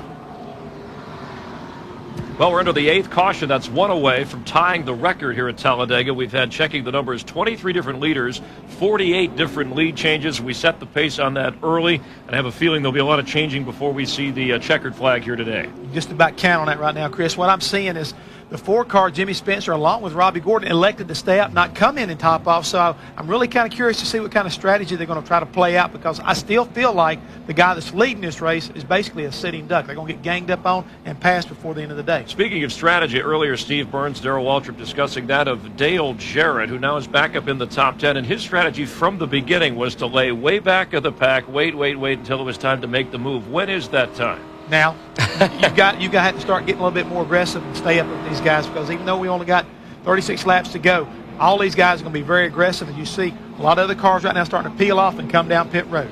Dale Earnhardt Jr. has led the most laps today, 37. He's won 4 of the last 5 races here. Will he pull it out today? Tune in. NASCAR on Fox continues in Talladega. 50 lead changes so far today. When Cale Yarborough won this race in 1984, the lead changed hands 75 times. Darrell, your 1977 win in this race, 63 lead changes. It was a great race. Especially the last one. Oh, it was really a good race. Change, yeah, right? I remember that one really well. That's the one when David Iff and Buddy Parrott were telling me how to get out of the lead. 36 laps to go. When they come back to green, it'll be 35 to go, Larry. Do they have enough fuel? I'm going to say most everyone over the last 2 laps have topped off. The only car that has not is Robbie Gordon and Kenny Schrader in the 49 behind him.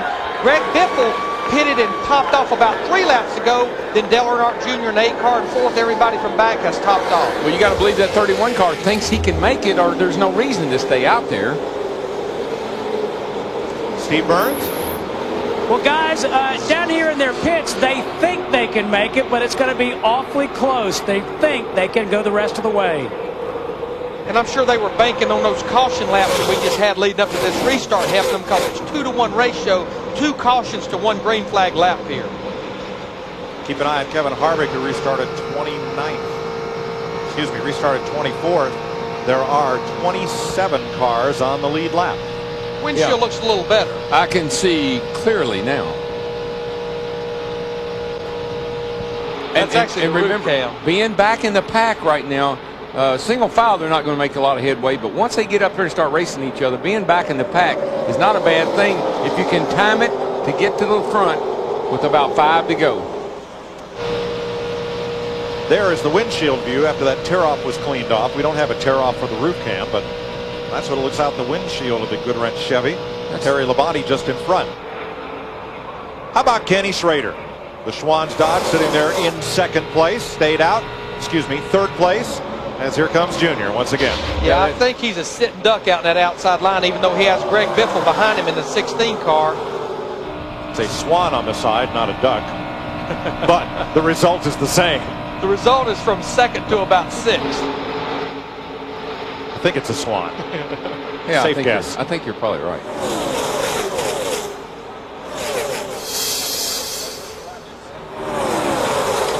Casey Mears works the high side. He's been up there a lot today, and now he's got help. Michael Waltrip jumps up top in that 3rd lane. Dale Earnhardt Jr. comes up to pick up his teammate and settles back down in the 2nd lane. Hey, Robbie Gordon's got a challenge on the inside. Here comes Jimmy Johnson with Jeff Gordon. I mean, he was right on that left rear quarter panel. But look at Dale Earnhardt Jr. He jumped to the high side once again with not a lot of help from anyone, trying to get some help from Kenny Schrader, the 49. And you see Michael Waltrip, the DEI teammate, trying to get in the picture as well. Something I've heard Dale Jr. and I used to hear his dad talk about is side drafting. I've always heard of, bumper to bumper, but they talk about side drafting and how you pull down and get a draft off the car beside of you. It'd be hard for these guys right here to side draft when you're 4 wide right there. Johnny Sauter right in the middle of that 4 abreast group. Casey Mears gets a little squirrely. Right inside. 32 to go, Matt. Mike, I had a conversation with Tony Gibson from DEI on Friday. He said he's learned a lot working with the R&D team at DEI. He said during one test session, Junior told him that he will stick his hand out the window and just feel like if you're in your passenger car going down the highway, feel the change in the air pressure. That's when he knows he needs to make his move. So you're running 190 miles an hour, and you got time to stick your hand out the window. My God! I'm gonna tell you right now, I ain't letting go of nothing, baby. No way my hand's gonna get out the window. Somebody pull it out there. Boy, did you see Jimmy Johnson in the 48 putting the block on Nate? Darrell, you talked about it in the beginning of the race, putting that block on him. Yeah, you got to, he wants to try to hold Junior up as long as he can, and hopefully Junior will work with him. But I don't think Junior's gonna work with anybody right now. Unlike yesterday in the Busch race, where sticking to the bottom of the racetrack was the fast way around with that aerodynamic package, here the spoilers are different, and there is no one fast lane. This right here, when he swings up on the outside, that's when you seem like you can really make a lot of time. Looks like Jimmy Johnson right now, he's pretty much driving that race car through the rearview mirror in that 48 car. I might talk to Chad Canals when the race is over, find out what's wrong with that car. What about that car that won't run? Yeah, it won't run. It won't run. It's leading. Jamie McMurray in the 42 car, he swung to the low side. Tony Stewart saw it looked like that line was going to move in the 20. He moved down there with him. Now, here's where, in my opinion, Michael and Dale Jr. really need to work together. Michael doesn't need to jump out behind Junior. He doesn't need to get under him. He just needs to push him. Because I think that's what Junior needs, is just somebody to go with him. Well, they split Jimmy Johnson from his Hendrick teammate Jeff Gordon. Gordon got a little high.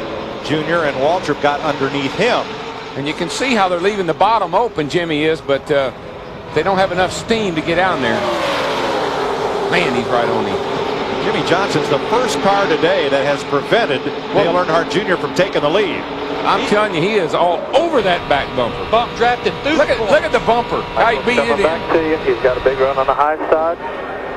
Yeah, I wish we could look at the smile on both their faces. Well, one of their faces. But Darrell, you know better than I just don't think Jimmy Johnson can open that door any at all on the bottom. Remember, that's how Dale Earnhardt Jr. got by Matt Kenseth a year ago. Matt opened that door just a little bit getting into turn 3. Here he goes. He's going to lay it on again. Bam. In the middle, coming off the corner. Yeah. Bam. So that's how much you're holding me up, Buddy Rowe. He's going to have company. On the outside, a group of cars have formed up. Whoa, he's just trying. What he's trying to do is shake him up out of the way. Put enough pushing on him and get him nervous. He'll get him nervous enough. He'll pull over here in a minute. Trouble is, there's not a lot of difference between shake and shove. Oh, baby. Matt? Jimmy's spotter, Chris Osborne, just told Jimmy that NASCAR is going to tell the 8 to calm down a little bit, so just hang on. Oh, that won't do anything but make him mad, Matt. He'll just drive around him on the outside. It took them a while, but those teammates, they found each other. They're going to push each other back to the front. And look at Kenny Schrader still up there in that 49 car. Yeah, that Swan's looking much prettier. A little prettier than a duck. Yeah, not so ugly duckling, but beautiful Swan. You know the story. I thought he was going to sing the Swan song there for a minute, but he's coming back. That's Ricky Rudd alongside of the 25. Of Brian Vickers. Here's Dick Berggren.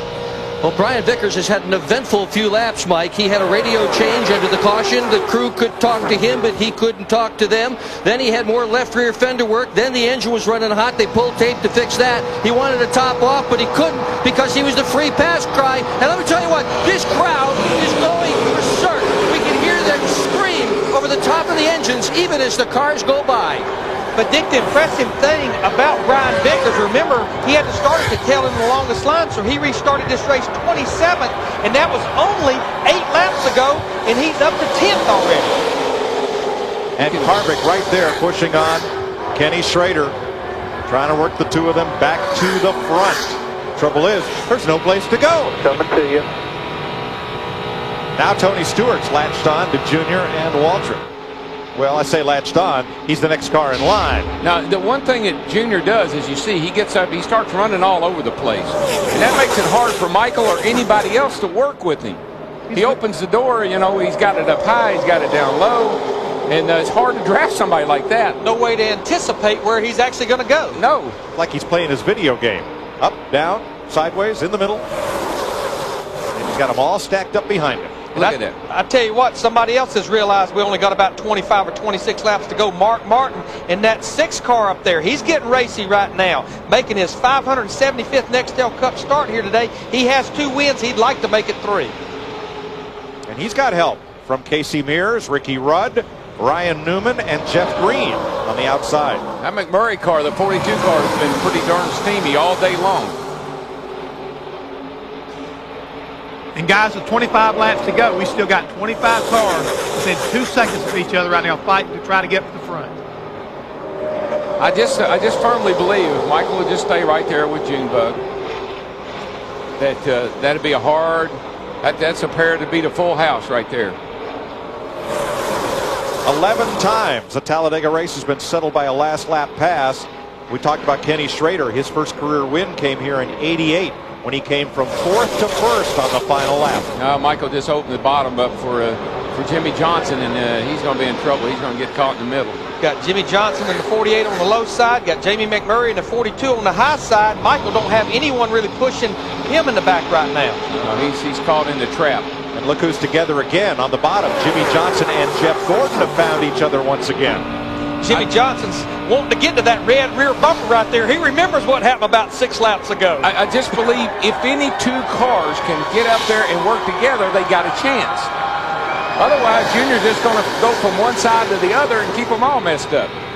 Junior gets away from Jimmy Johnson, and Mark Martin slices the Viagra car to the bottom. Clear behind you. Now he pulls up to the rear bumper of Dale Earnhardt Jr. in that 8 car. Up there in 2nd place as we've got 24 laps to go, 23 next time. And here's when your driver gets so frustrated. You're holding that thing wide open. You're making all the best moves you know how to make, and people are going by you on both sides. And Michael Waltrip's now the 5th place car. He's been shuffled back on the outside. This has to be so rewarding for Mark Martin in that 6th car. He smiled the entire Speed Weeks back at Daytona in February. He knew he had a good race car, lost an engine, finished dead last. Here he is bidding for the win here with about 20-something laps to go. Every time Mark went on the track at Daytona, Larry, remember we were laughing because he'd come on in the radio and say, "This thing will run." Yes, sir. Well, she's running today.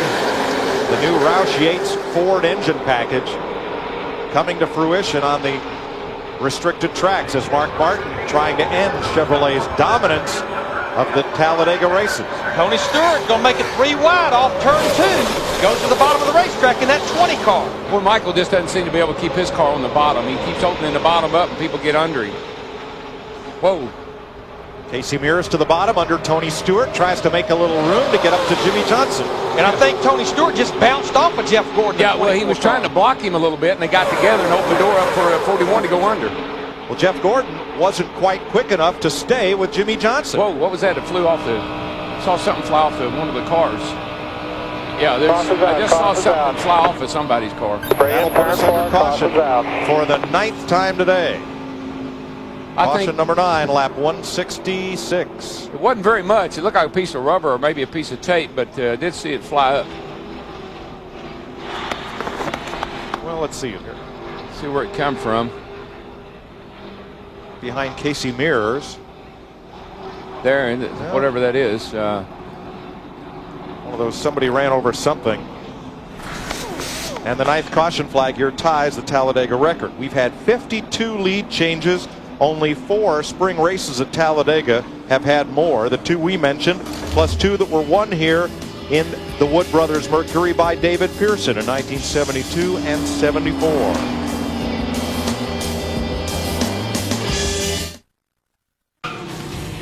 The Aaron's 499 on Fox is brought to you by Sunoco, the new official fuel of NASCAR. Good enough for NASCAR, good enough for your car.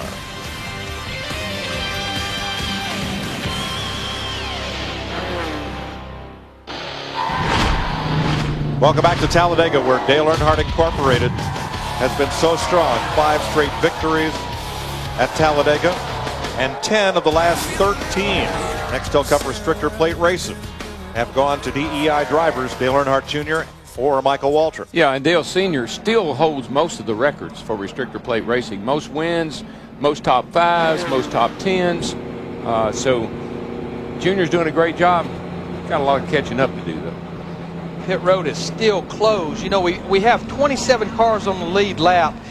Darrell, if you're telling me that thing's driving good, it's been 17 laps since we restarted this race. If it's driving good, and I know I've got enough fuel to get to the end, I'm staying out. I want to be at the front of this pack. I don't want to have to work my way back up there again. No, you know, it's kind of like you say, these cards have been dealt to you, young man.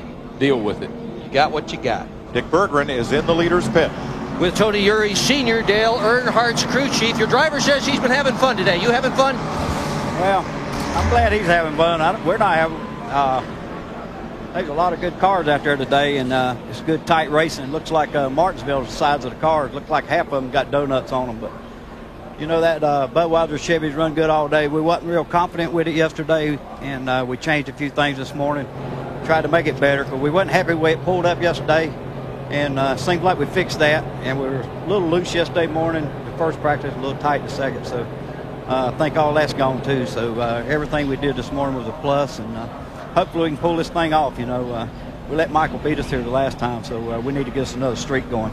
Thanks. Good luck to you. Steve Burns. All right, thanks, Dick. With Slugger Labby, crew chief on the 15 car, Michael Waltrip. You're sitting here with about 19 to go. What's the game plan, and what are your nerves like? Well, nervous, you know, from lap 1. We can't wait to get to lap 188. But Napa Chevrolet's been running great all day long. You know, we're here to win this race, and if we can't, we're going to help our teammate win it. You know, DEI's here for 6 in a row, and if we can't do it, we're going to help Dale Jr. do it. That's for sure. All right, good luck. Let's go to Matt. And Chad Canals high atop their pit box talking to his driver, Jimmy Johnson.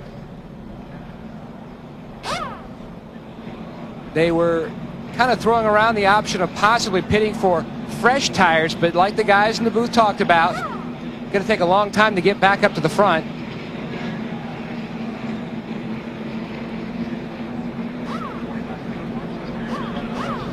Okay, they're talking about staying out. Let's go to Jeannie's Alaska. We'll come back to Chad in a minute. And that conversation continues, Pat Trice, and I just heard you say on the radio. Shall we breaking news? Looks like you're probably going to stay out, just between you and me, right? Yeah, just between me and you, we're going to stay out. The Viagra Ford Taurus has been good all day. We've just been a little bit tight, and he's been, you know, being careful, you know, making sure we make it to the end. And so now it's time to go, so we're going to stay out there and hopefully stay with that 8 for a while, and then hopefully maybe get him on the last lap. All right, thank you, sir. Matt, you ready? Jeannie, a lot of guys are hitting pit road, including the 12. Chad Canals, you're staying out. DW wants to know, how good is that race car now? It's a lot better now than what it was this morning. I mean, we really had to work on it today. We've had to do a lot of air pressure adjustments, and we've had to really play with the wedge, you know, to try to keep the ride heights right and get all that stuff right. But the car's a lot better. We're pretty pleased with it. I mean, it's plain as day who's got the best car out there. You know, Jimmy's done a tremendous job. He's the one carrying the team today, and I'm very proud of him. You know, this Lowe's team, they've done a great job preparing the car. We just weren't able to put it all together on race day. But we're going to go out there. We're going to try to get ourselves a top 10, and we're going to go on to Fontana and have a real good time out there. And he won there. That's where he scored a big, big win. To Steve Burns. Well, Matt, on the previous caution, when the cars pitted, Robbie Gordon took just 2 tires. After a few laps, he got shuffled back. He told crew chief Chris Andrews, we made a mistake. We should have put on 4 tires. They've just done that. They came in, put on 4 tires, and now they have plenty of gas to make it to the end. The first 16 cars stayed out, Steve. Jimmy Spencer getting a boost of water to replace the overheated water that was in that Morgan McClure Chevy, but both of their cars, rookie Eric McClure in his first Talladega Cup start and Jimmy Spencer, have stayed on the lead lap all day. Yeah, that's a good improvement for the McClure crowd there. You know, Tim Brewer and all of them to have both cars still running, both cars still on the lead lap. That's a good job, and way to go, Park. another car that's on the lead lap that came in and stayed in there for an extensive period of time, a lot like Jimmy Spencer. Greg Biffle in the 16 car, they continue to put water in that car. We got the information earlier, he had been running hot. What I'm seeing is Robbie Gordon, Brian Vickers, Terry Labonte, Scott Wimmer, Ryan Newman, Jeff Green, Eric McClure, Jeremy Mayfield, Elliott Sadler, Kyle Petty of our lead lap cars came to pit road, mostly for 4 tires, make adjustments. Kyle Petty has been doing a good job today, too. Under 20 laps to go in the Aaron's 499. This is NASCAR on Fox.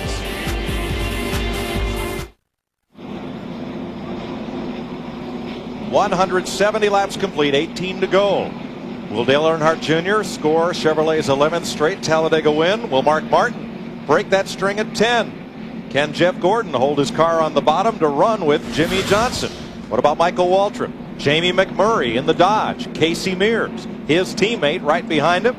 Tony Stewart, Kevin Harvick, Ricky Rudd. They're all still running in the top 10 as you watch our Quaker State aerial coverage from the world's fastest speedway as we get ready to go back to green. I think we're going to have a heck of a race for second.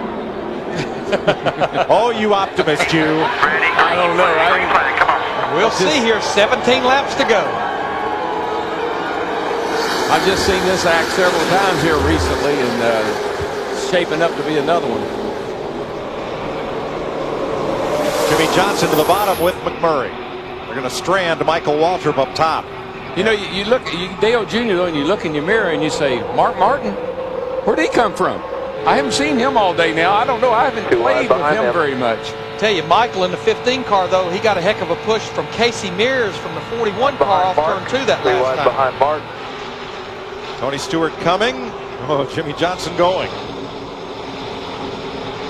And McMurray hanging like he has all day long. He's been right there in the top 4 or 5. The car has really done well for him today. That might be the next best car here. Mark Martin runs in second. Jeannie. Well, where did he come from, guys? He just had to wait for some of the traffic to clear. Mark Martin has been saying on the radio, I can't really run high, I can't really run low when I'm in traffic, but when I get into some clean air, this car loves it, and it's showing. Well, he's 1 car length away from clean air. That's semi-clean. 16 laps to go at Talladega. We've had 9 caution flags, including an 11-car wreck at lap 84, but we've had 23 leaders swap the front spot back and forth 52 times. We've got, as you said, 16 laps to go. We've got 27 cars on the lead lap, all within 3 seconds. We don't want to come off this picture right here, but I want to give a call to Eric McClure back there. He's on the lead lap in a second Morgan McClure car. He didn't receive no free pass. He has stayed on the lead lap all day long. His first Nextel Cup start, great run for him. Boy, what a place to make it. Has anybody got anything for Dale Jr.? Boy, look at that pack 3 wide. Oh, they think they do. It's amazing how you just feel it, as having been there, done that. You just know how your energy is increasing, how your anxiety is increasing. Cars are passing you now, and you know you're running out of laps to get them back. We've been from the shortest track to the longest, fastest track in 2 weeks. Next week we go California Dreaming. And you're helpless, Mike. I mean, you know, you got it to the mat. You're trying to pick the right line to get in. You're trying to make the right move. You do the wrong thing, and they all go by you. And right now, wouldn't you think Mark Martin is trying to anticipate, you know, where can I get a line on Dale Earnhardt Jr. that maybe Tony Stewart would try to push me with that 20 car? Ooh, Johnny Sauter and Brendan Gaughan get together. Oh, they're tight right here through this trial. Holy cow. Casey Mears is shoving Jamie McMurray in the 42 car. And well, it's 5 o'clock in the East Coast. Welcome to the world's fastest rush hour. 5 o'clock somewhere, I know that. See Jimmy Johnson in the 48 make a move to the bottom. Tony Stewart puts a block on him. Then Jeff Gordon in the 24. His teammate makes a move to the high side. Harvick says, excuse me, let me through the middle here in that 29 car. Darrell, you can't help but get frustrated. Oh, no, it just drives you crazy. You've run up front all day long. You've made the right moves all day long, and you make one bad one here at the end, and it can cost you 10 spots. NASCAR continues to remind these guys not to block. They've turned their radio down now, though, because we only got 14 laps to go. Harvick, high, wide, kind of handsome, coming around the outside for 4th place. He's got help. Boy, Jimmy Johnson just put the block on Michael. Michael had a good run on him, but he had to block him. And Daryl NASCAR will continue to monitor that out-of-bounds line at the bottom. They're going to make sure we don't have a move that's made below that line. I think it'll come into play before we get to the end of this one. This is about as intense as I've seen it here in a long time. Jeff Burton gets into the back of Jeff Gordon. Just trying to help him down that straightaway. Kevin Harvick in the 29 car, he makes a move on the high side. He's going to go around Mark Martin in the 6, getting a push from Casey Mears in the 41. We got trouble. Tony Stewart. Tony Stewart in the 20 car. Caution is out. I think he's going to save it. But the caution is out. Buddy, now, I don't care what anybody says. That's a piece of driving right there. 10th caution of the day, right front down. Watch the 20 car. Jimmy Johnson's got to run underneath it, Tony, and looks like, I don't know if Tony even knew he was there or not. Boy, this is a great piece of driving. I tell you what, that's a great piece of work by the safety equipment on that car. Those roof flaps deployed when he got sideways, slowed the speed of the car down. And as in the earlier crashes, just the slightest touch will send a car spinning. Yeah, he come up off the bottom just enough to open it up for Jimmy Johnson, and Jimmy stuck his nose in there to make contact. Daryl, how do you save that car like that? I would like to say it's luck, but when I see the steering wheel turning, the wheels locking up, releasing, that guy in there, he's staying on top of it all the way to the end. Now he's going to have a problem here if he tears one of these, if he has a tire come apart and tears his fenders up. Larry, this may answer the question on who could and who wasn't sure if they could make it on fuel. Yeah, I'm going to say that last pit stop pretty much made that call, but if any of them were still close, remember we talked earlier, 2 caution laps to 1 green lap. This should definitely put everybody safe. But yeah, he flat spotted most of these tires. You can see right there the left front is flat. As you said, Daryl, he's just trying to get back to pit road where that tire don't come apart and tear the fender up. I'm amazed. I'm amazed that he could save that car. It's a good thing that they got all that pavement down there these days, because we didn't used to have that. Stewart is 27th. He is still on the lead lap, Matt. Mike, he just came on the radio, told Greg Zipadelli, he said, if I can get this car back without tearing up the fenders, meaning if the tires come apart and start flapping and tearing up that sheet metal, bolt on 4 fresh tires, I really believe we have the car that can get back up to the front and give Junior a run for his money. Well, and like I said earlier, being back in the pack is not a bad thing, but I don't know if 10 laps is enough time to get to the front. It'll sure be fun to find out. We'll know here shortly. Similar to when Tony got into Kurt Busch that triggered the 11-car pileup, here's Jimmy Johnson just barely nudging Stewart. Yeah, and you see the bottom comes open, and Jimmy Johnson puts his nose in there. I think Tony was going to try to take his line away. I mean, just look, the miles per hour. He was sideways starting at 188 miles per hour. He comes across the grass here. He never got slower than about 86 miles per hour during all that spinning. Well, he's always had incredible car control, and there again, I mean, that's just part of it. 10 caution flags is a spring race record for Talladega, Matt.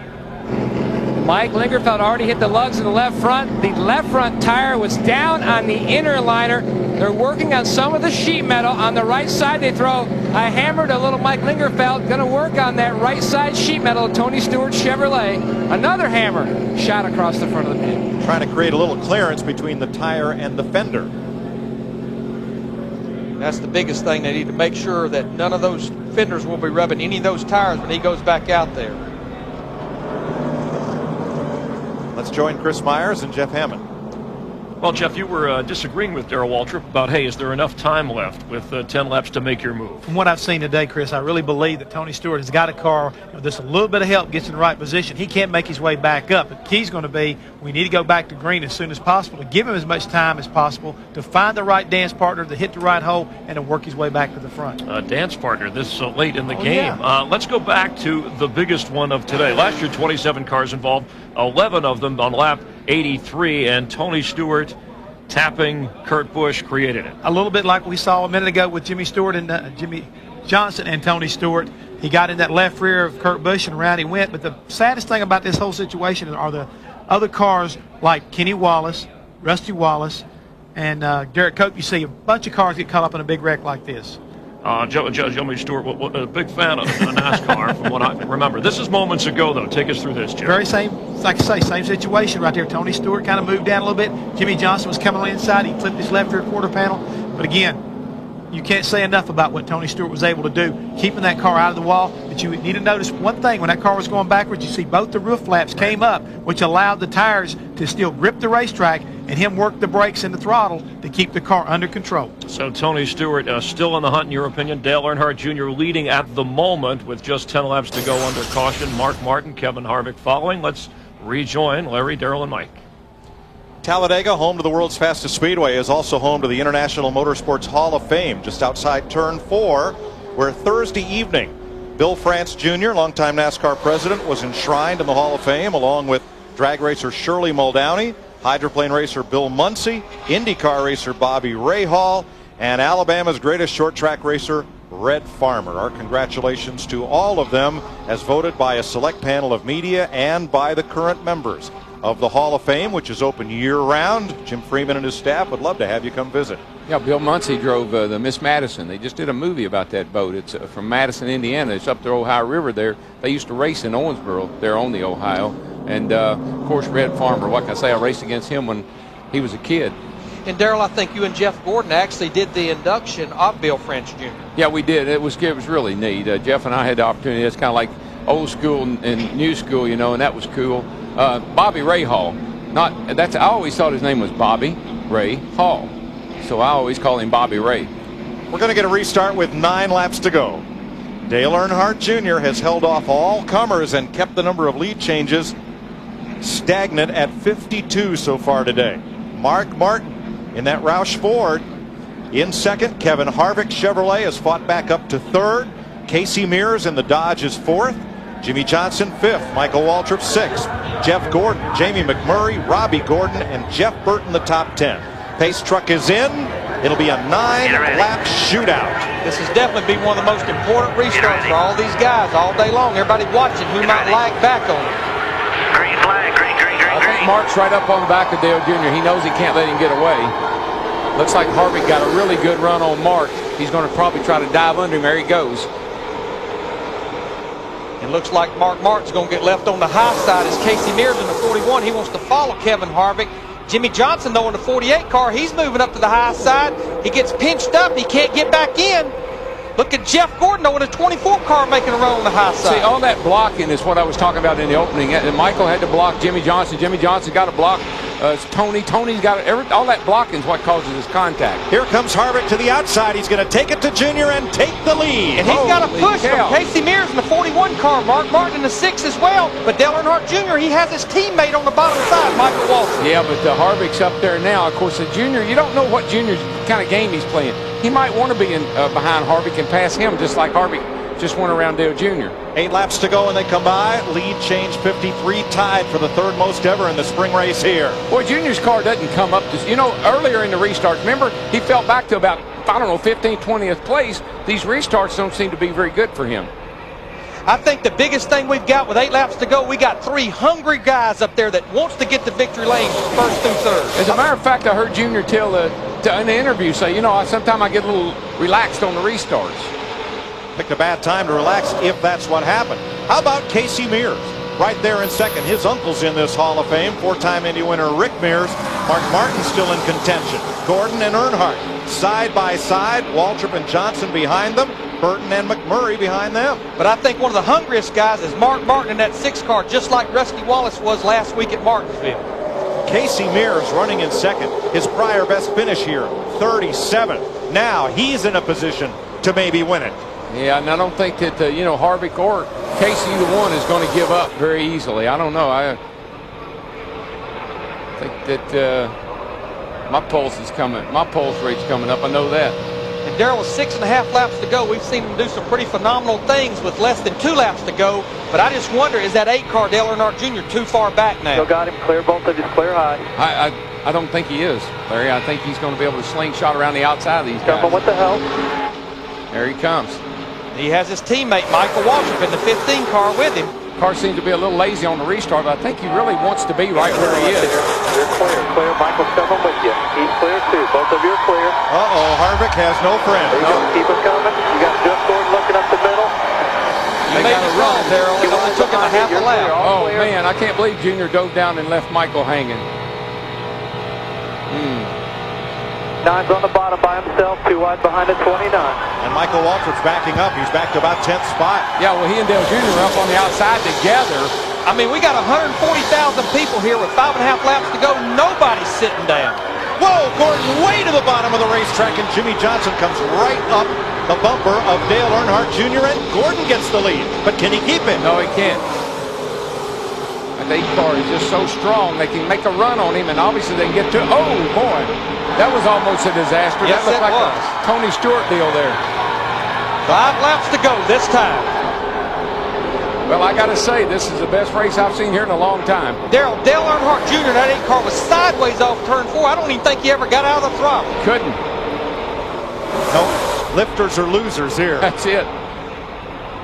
Robbie Gordon in the mix now in 5th place, that bright orange singular car. Trying to get up with his teammate. Kevin Harvick. But look at the outside line. Jamie McMurray in the 42 car. Michael Waltrip in the 15. He's fighting his way back up. Gordon inches ahead. Right there is where Junior is so strong.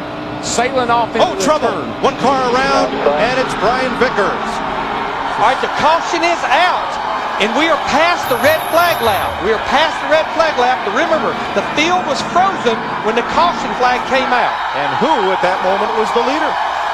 We'll have to go back and see.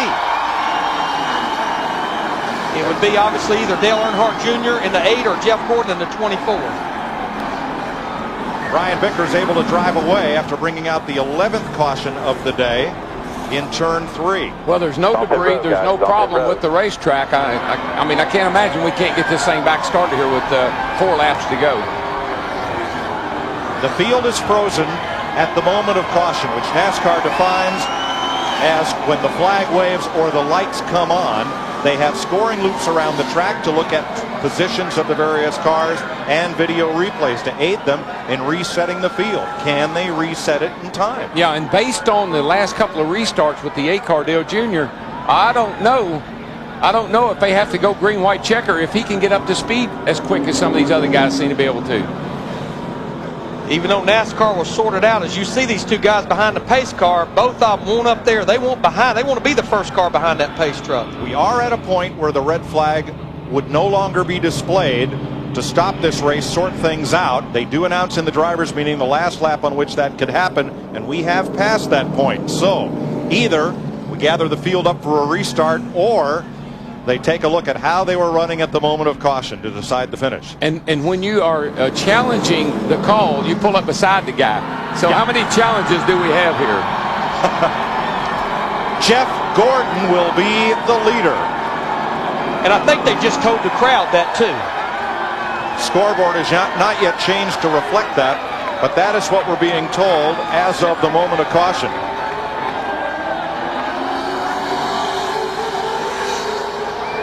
The question will be, can we get restarted? I think we're going to have a green, white, and checker. That's the way it's looking to me. Well, to do that, Darrell, they'd have to give 1 to go when they come past the start line, and we're not seeing that indication. Yeah, this is... we're now on 3 to go. We can come by the next time, and I don't know. Don't look like we're going to make it. If they give them 1 to go next time, that means we would have a 1-lap shootout. Yeah, it'd be now, green, there's white, Brian Vickers. Watch the 25 on the right of your screen. He gets squeezed in there, and he gets loose, and he gets down in the side of the 41 car, Casey Mears.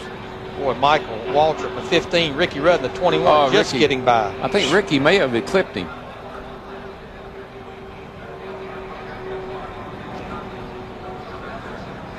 So now, here's Gordon. Jeff Gordon leading, Harvick and Junior.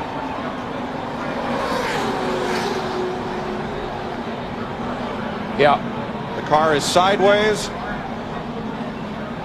And in NASCAR's determination at the moment of caution, that's when they decide who is the race leader. Not at the instant the car spins. but when the caution is issued by the NASCAR officials next door and on the flag stand. And you got to remember, when they say up over here in the booth, put it out, it takes a second for the flagman to even get it out.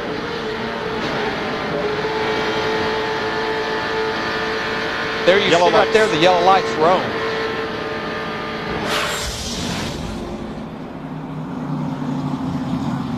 So we pretty much know if we're going to get back racing, we have to get one to go this next time. Oh boy, that could be disastrous. And for that to happen, NASCAR needs to make sure that the track is clear and that the field is aligned. I don't know. 27 looks lead lap like cars. Looks like the flagman is pretty well committed to the yellow flag. I don't see him going for the green. So we'll be on 2 to go this time.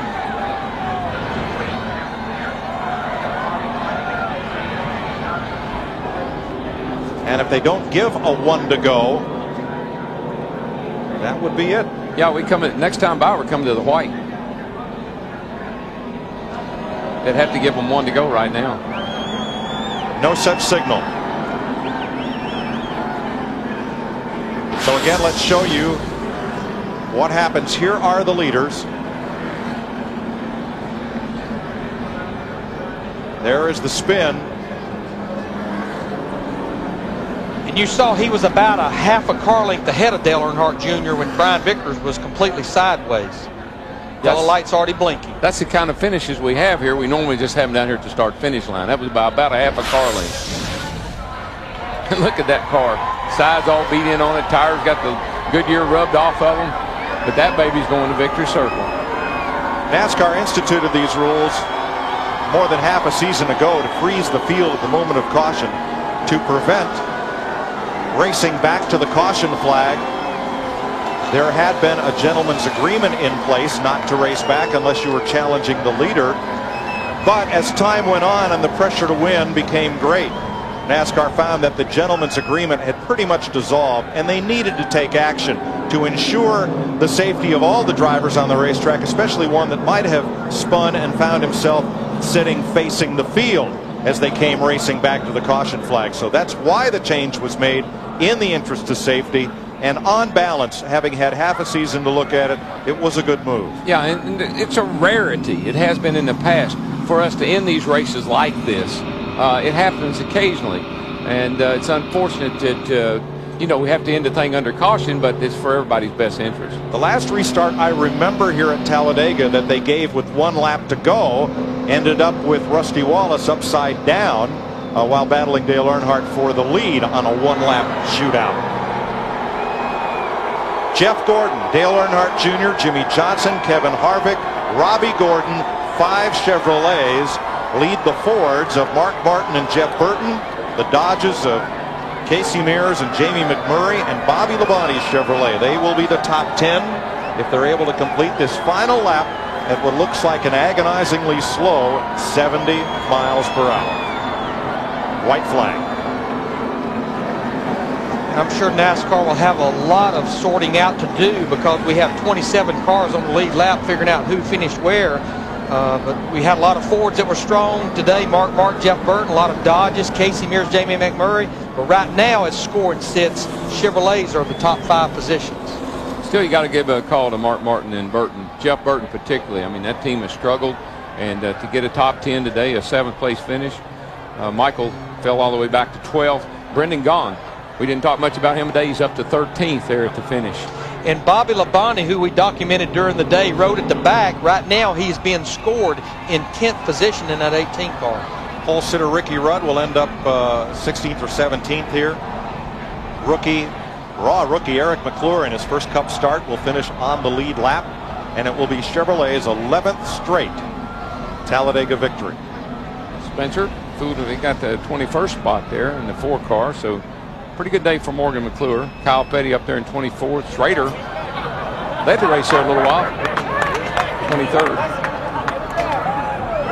I'd say that's one happy group right there. Good job, guys. It's one of the fabricators who obviously plays a big role in a restrictor plate race car, the body, the aero side of it. And of course, the person these cautions hurt the most was Tony Stewart in that 20 car. He was wanting green flag It's actually laps. been perfect lately, so let's wait till I get that start-finish line. 10-4. And Tony Stewart will be 22nd. Just could not gain any ground after having to make that Free all over the place out there, just watch it.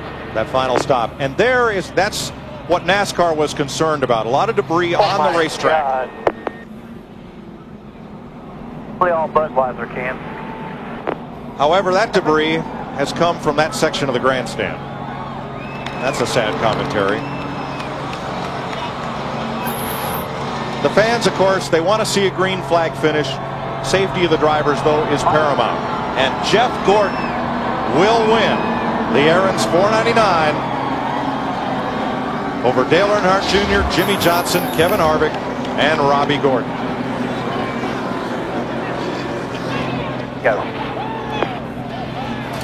Jeff Gordon, whose luck this season hasn't been what he wished for, he was lucky and good.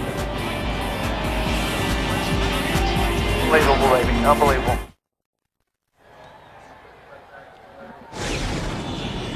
Welcome back to the Nextel post-race show. NASCAR and Nextel, partners in speed here at Talladega. Fans throwing debris out onto the track, upset with Jeff Gordon winning under the caution flag. And we'll hear from Jeff Gordon in just a moment. Let's rejoin Mike, Larry, and Darrell upstairs. Chris, in a bizarre incident, after taking the checkered and caution flag together, Tony Stewart watched Tony's car as he goes past the line, inexplicably makes a left turn right in front of Terry Labonte, causing damage to both cars. Stewart then came the length of pit road the wrong way up to the spoiler check before going to the garage. We will talk to Tony Stewart in a bit. Here's Chris. Earnhardt Jr. for the most, Jeff Gordon came in tied with Dale Earnhardt Jr. for the most restrictor plate wins among active drivers with 6. He now has 7 after winning here. Let's get down to victory lane with Jeff and Matt Yoakum. And the DEI Talladega streak ends at 5 as Jeff Gordon wins his first restrictor plate points paying race since this event back in the year 2000. A big win for the 24 guys.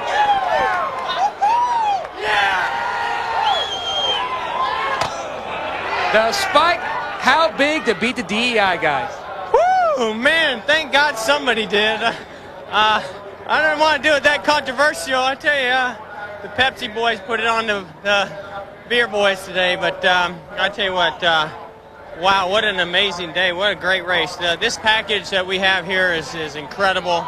I'm so happy that NASCAR's picked what they have here and makes for great racing, and it's about the safest thing as we could possibly have out there too. But man, I tell you what, it was hairy and just staying out of trouble. Got to thank DuPont, of course, Pepsi, GMAC, Quaker State. Who else do we have on here? Well, Papa Joe called from the hospital. He could not believe how exciting that win was. Well, we've been trying to get one for Papa Joe, and I know Rick and Papa Joe are watching back to hospital, boys. This one's for you, yes! Long time since you've won a plate race, Jeff. Long time since I've won a race, it seems like, but I can't think of a better one to win. You know, we run so darn good on the restrictor plate tracks, but those DEI guys have just been embarrassing us, and yeah, I didn't know what was going to happen there. I mean, I knew I got ahead of them, you know, going into 3. I couldn't pass them. I'd pass them, but I wasn't passing them. You know, and luckily right before I put the afterburner on, the caution must have come out. So I'm going to go with NASCAR on that one. I'm not sure if everybody here agrees, but I certainly do. And there was a lot of debris out on that racetrack, too. Yeah. I'm not sure if they were Pepsi cans or beer cans, but there was a lot of aluminum out there on the track, that's for sure. So I did a burnout over all those cans. And, man, I tell you what, it just feels great to get back to victory lane and to celebrate these guys right here. This is one awesome race team right here. Hendrick Motorsports, their whole entire organization, Robbie Loomis, Brian Weitzel. It's a phenomenal day for us. Jeff Gordon scores his 3rd career Talladega win. Well, in a real demonstration of class, Dale Earnhardt Jr. stopped at the on the win, and everybody else in the top 5 that has pushed by here, you've reached around to congratulate them. But let's talk about the finish. Was the decision by NASCAR correct? Did Gordon win the race as far as you're concerned? Well, I mean, I'm biased, of course, but I felt like I was ahead of him before the light came on, and certainly, I mean, if I beat the light, I had to been pretty close on the flag. So, I don't know. I couldn't see the flag stand.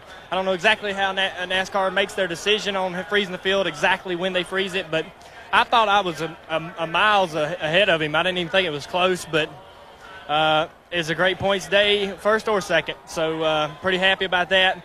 Unfortunately, we don't make the decisions or the rules, and we'll listen to what NASCAR has to say. I think Tony Sr. wants to see the film, wants to see how they base their decision, and we'll go with that. So we've learned in the past to keep our mouths shut and to keep a better attitude about it. And it was I had a blast. I had so much fun. It was a couple times I shouldn't have finished the race, so we were real fortunate just to be where we were at the end. Like we said, all class. Chris Myers. All right, thanks, Dick and Junior. The video clearly showing, as we showed at the time, that Jeff Gordon was out in front when NASCAR made the decision. But how about the decision to let it finish under caution for safety reasons?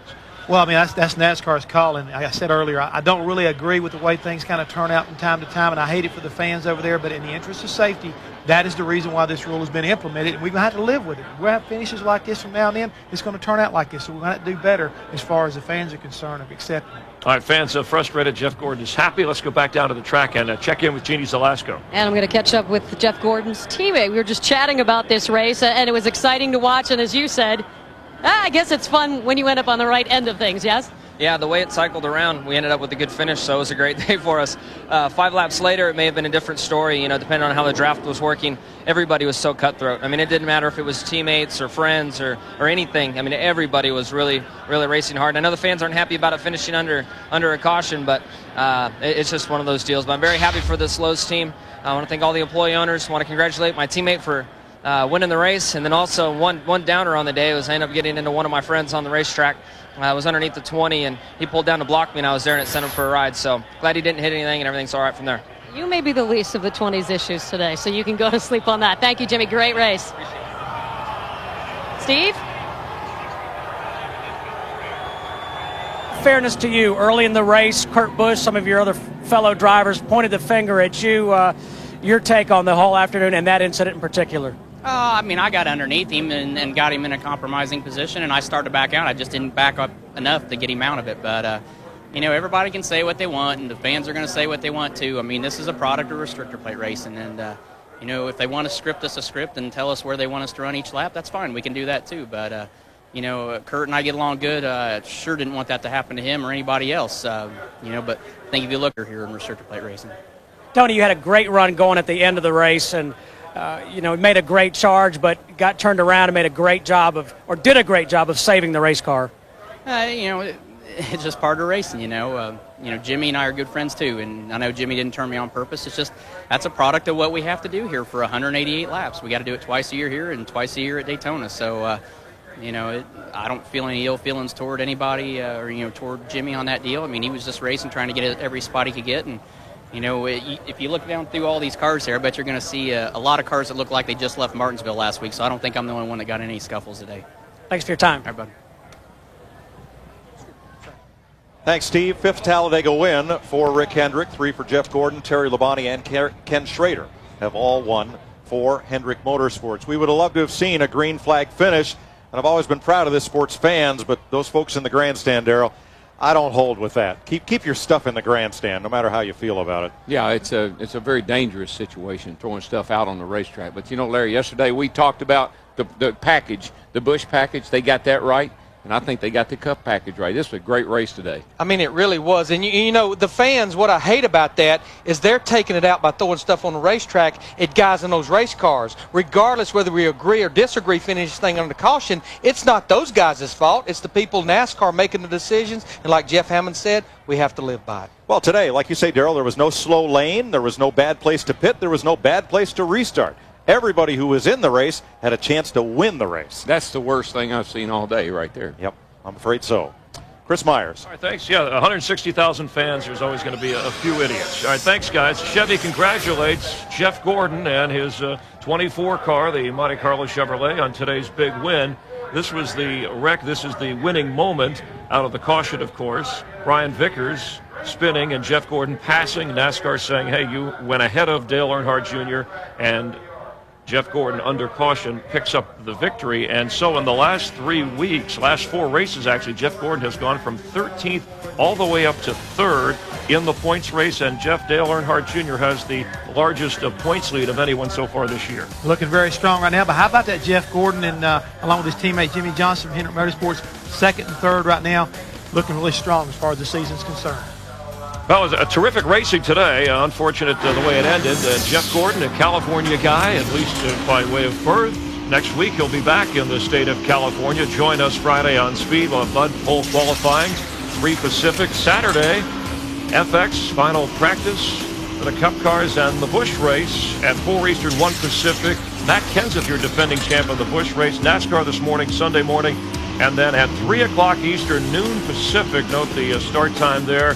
Racing from Fontana, California, where Kurt Busch was the winner last year. Kurt Busch, one of those guys who was knocked out in the big one. We had an 11-car wreck that took out Rusty Wallace and Kurt Busch among some other drivers. Matt Kenseth, last year's points champ, knocked out early in the race. In the end, DEI, the streak stopped as Jeff Gordon, your winner from Talladega. For all of us here on the Fox crew, I'm Chris Myers. Thanks for being with us. Have a good week. We'll gather next weekend right here on Fox.